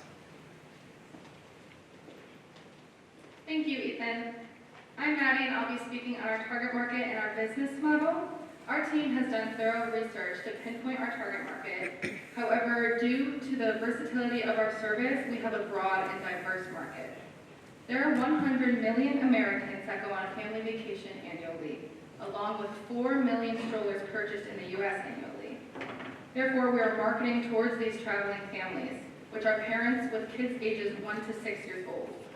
These families travel together often, if not annually, and they understand the pains of traveling with all of their own luggage on top of all the necessities for a young child. These prospective customers prioritize efficiency and spending time with their families. Smart Stroll is attractive to them because of its ease and its efficiency. We provide them with less stress and more time to spend with their families. Next, I'll be speaking on our business model. Smart Stroll will be working with companies like Hertz Car Rental Agency and like Uber to make our service a success. Our strollers will be purchased from Greco stroller manufacturer and will be available for rent on our website in our trademark color, purple. These can be picked up at the airport's car rental agency or delivered to your own location through Uber. At the end of your trip, you can request for it to be picked up, or you can drop it off upon arrival at the airport. This service will be available in all major cities. Renting strollers to your final destination is an inexpensive and efficient way to travel with children, even though it's a hectic experience. And because of this, our model is projected to be a success. Next is Jack with the competition and our advantages. Thank you. Thank you, Maddie. I now will be going over our competitors. First, we have Simple Shore Rental. They are located in Orlando, Florida, and began in 2012. They have 5 strollers that you can choose from that come with initial charges as well as other accessories like rain covers and car seat adapters. To rent one of their strollers, it costs $5 per day plus an insurance deposit. Next is Disney Stroller Rental. They are located at Disney World and Disneyland. To rent one of their strollers, it starts at $13 a day, which is the cheapest option. So this price is going to vary from the type of stroller you choose and the amount of time that you rent it for. Here at Smart Stroll, we believe that we have advantages over our competitors. Starting with Simple Shore Rental, they are located in Orlando only, and they strictly deliver to families going to Disney World. Although several families travel to Disney World every year, Simple Shore Rental will still have a smaller target market than if they sold in different cities around the country. What gives us the advantage in this regard is that we do not sell to families only traveling to Disney World. We want you to have access to our stroller wherever you are so that you have the most convenient experience possible. With the Disney Stroller Rental, they can get pretty expensive, and they are also made from rigid plastic and don't recline. As most people know, it gets pretty hot and humid in Florida during the summer months, so these plastic strollers are going to heat up, which will not be a very pleasant experience for your children. What makes us better here is that it costs less to rent our stroller, and our stroller will provide as much comfort as possible for your children. Next is AJ with our marketing plan. Thank you, Jack. Here are a few marketing tools we have chosen to expand our business. Our first marketing tool we are utilizing is social media. Platforms such as Instagram or Facebook can be used by sharing and advertising posts on our accounts of our product. We can use analytics built into the social media platforms to track our engagement. And the cost of paid advertisements would be around $5,000 a year. Another marketing tool we will implement is large-scale digital and print advertising. These advertisements are an easy way to bring attention to our business in an urban setting. We can track the effectiveness of these ads by using promotion codes to see how many people interact with them. The cost of flyers and posters would be around $20,000 yearly, and the cost of 17 digital billboards would be around $413,000 yearly. Our third marketing tool we are using is a website. A website will cost around $2,000 yearly and can be used to give customers more information and give them an opportunity to rent our strollers online. Additionally, advanced search engine optimization can be used to increase engagement, which would cost around $60,000 yearly. Here is a model of our website showing product information and how our strollers can be rented. Our team is passionate about innovation, committed to creating, and focused on working to make parents' lives easier. I'd like to take a moment to talk about each of our roles at Smart Stroll. My name is AJ Curcio, and I am responsible for marketing and sales. This is Julia Dolan, leading our company's financial analysis and planning. Haley Matson, responsible for communications and investor relations. Ethan Stradman, head of information technology. Maddie Custer, responsible for management and strategy. And Jack Hernandez, head of day-to-day operations. And now Julia will talk about our financials and our next steps. Thank you, AJ. I'm going to be starting with what Smart Stroll's initial costs would be. First, we have our investors, which would be investing $752,000 into our initial startup costs, which we would pay back with 5% interest rate at the end of the first 2 quarters. The production cost for each stroller would be $100 per stroller. Then we would also have the costs of our executives and management team, which would be $485,000. We plan to charge $10 a stroller per day, and we will be giving 30% of our profits to the rental car companies that we are working with and our delivery service companies that we are working with. In Smart Stroll's first year, we would accomplish $7.8 million in total revenue.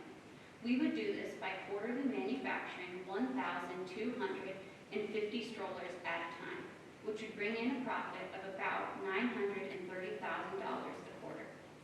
After we deducted our costs, we would make $3.5 million of profit in just our first year. So, for next steps, We see Smart Stroll expanding and growing at an exceptional speed. We project that we will grow at a consistent rate of 50% each year. In the second year, we see ourselves making a profit of $7.4 million. And in the third year, a profit of $11.3 million. After the third year, we hope to include multiple different types of strollers, along with what we're calling baby bundles, which would be optional baby equipment that people can buy or rent to be picked up or dropped off with their stroller. So, we are Smart Stroll, making travel easy. Thank you so much for being here tonight and listening to our ideas. We are now open for questions.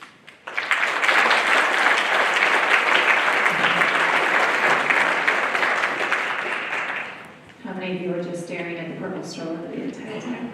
It's wonderful. Judges, we have time for a couple of questions. Who wants to go? All right, Mr. Seafield. So having just got back from 2 weeks in Florida where I had to buy a stroller for the trip, buy a crib for the trip, buy a bathing pod, I definitely understand the value proposition you guys create, and I think that there is a fair amount of competition in the space. So two things. One, can you again illuminate a little bit about what you do differently? Then the second thing that I'm confused on is, can you talk about the unit economics a little bit more of how 5,000 strollers gets you to like $8 million in revenue? Okay, so to answer your financial question, how we kind of did our finances is we projected that each stroller would probably rent about 156 days out of 365-day year. And if we're just running that for $10, and obviously 30% of those profits is going to be going to the delivery service company along with the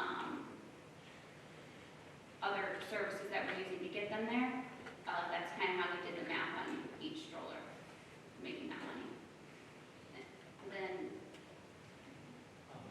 so how we do better, obviously, with our competition. So Disney's was $13 a day, and then you can also pick your specific bundles per se, what you'd like. And the other one was $5 a day, but you also have to add on the deposit that they have. And their strollers are sometimes plastic, and as Jack had mentioned, they're heat up, but ours is metal and sorry. The metal and it's much more safe. Thank you. All right, one last question. Going back to the rental car companies and getting poor strollers for a lot of money, would you be an alternative to buying from or renting from a rental car company? Or would you be partnering with those companies, and how would that work? Like what would be in it for Hertz, for instance? Yeah, so we would be partnering with these rental car companies, which is why they can be delivered to you, or you can pick them up if you were to pick up your car. And I think it was that they get 30% of whatever we make, and we factor that into our financials already. So if you were to rent a car, the stroller would come with the car.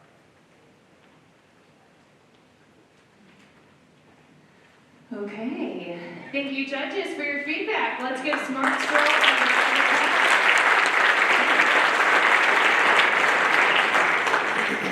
And there you have it. Please join me in congratulating all of the groups for a job well done.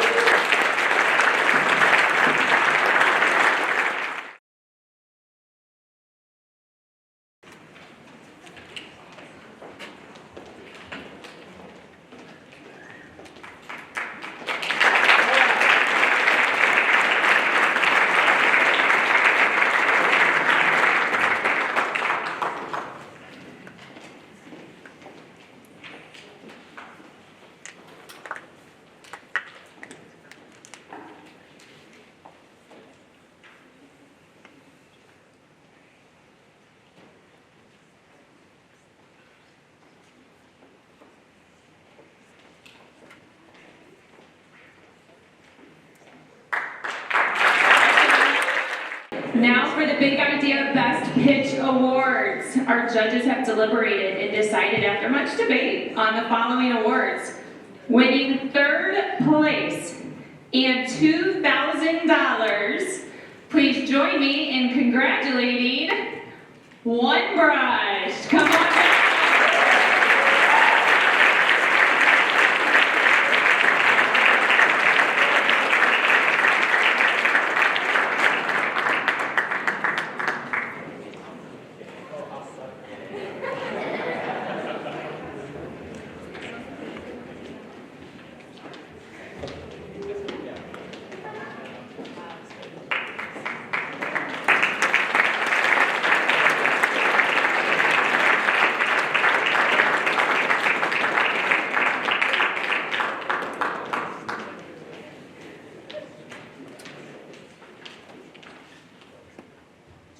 So excited, winning second place and $3,000. Please join me in congratulating Smart Stroll.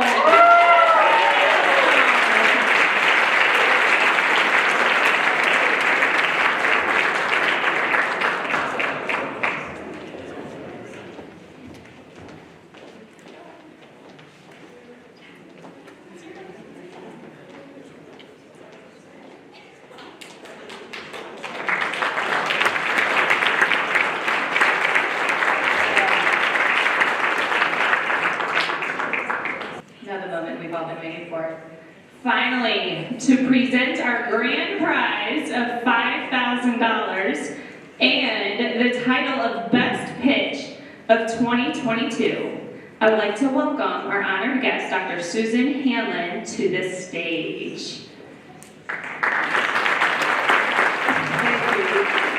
Just to prolong the agony a little bit, I do just want to make a couple remarks, and that is that I hope that all the students who participated are proud of themselves, and that you should be proud that your school put such an emphasis on entrepreneurship. While you were doing your projects, you learned to be problem solvers, you learned to collaborate, you learned to be good team players, you probably learned a little bit about leadership and crisis management, right? And all those things are going to be important to you no matter what you do after you graduate from CDCA. So congratulations to all the students and the faculty that work on this and all the staff that help make that happen. And so it is my pleasure to announce that, I know what it is when I want to make a mistake like that, and it's the Best Pitch Award, first place, $5,000 goes to My Closet.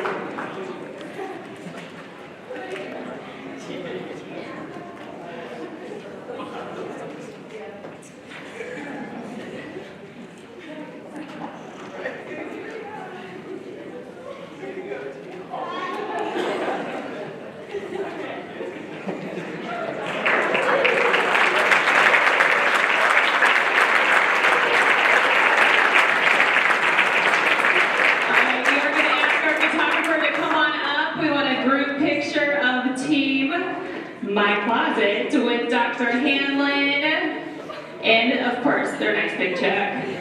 Again, a round of applause to My Closet.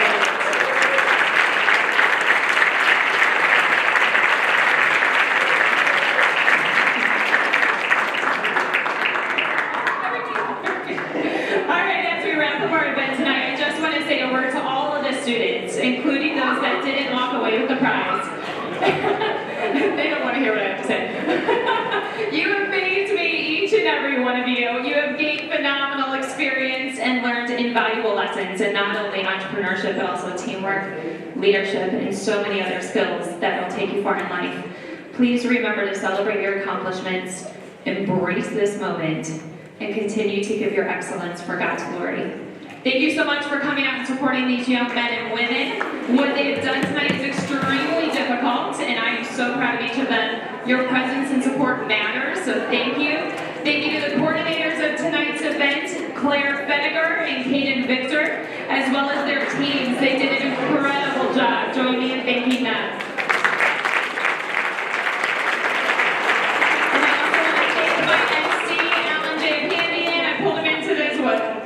Friday. He did an awesome job, so let's give him a round of applause as well. So this concludes the event. We'll be taking photos next. There's a photo op station out there for you and your families. Feel free to stick around, snap a picture if you'd like. Thank you again for coming.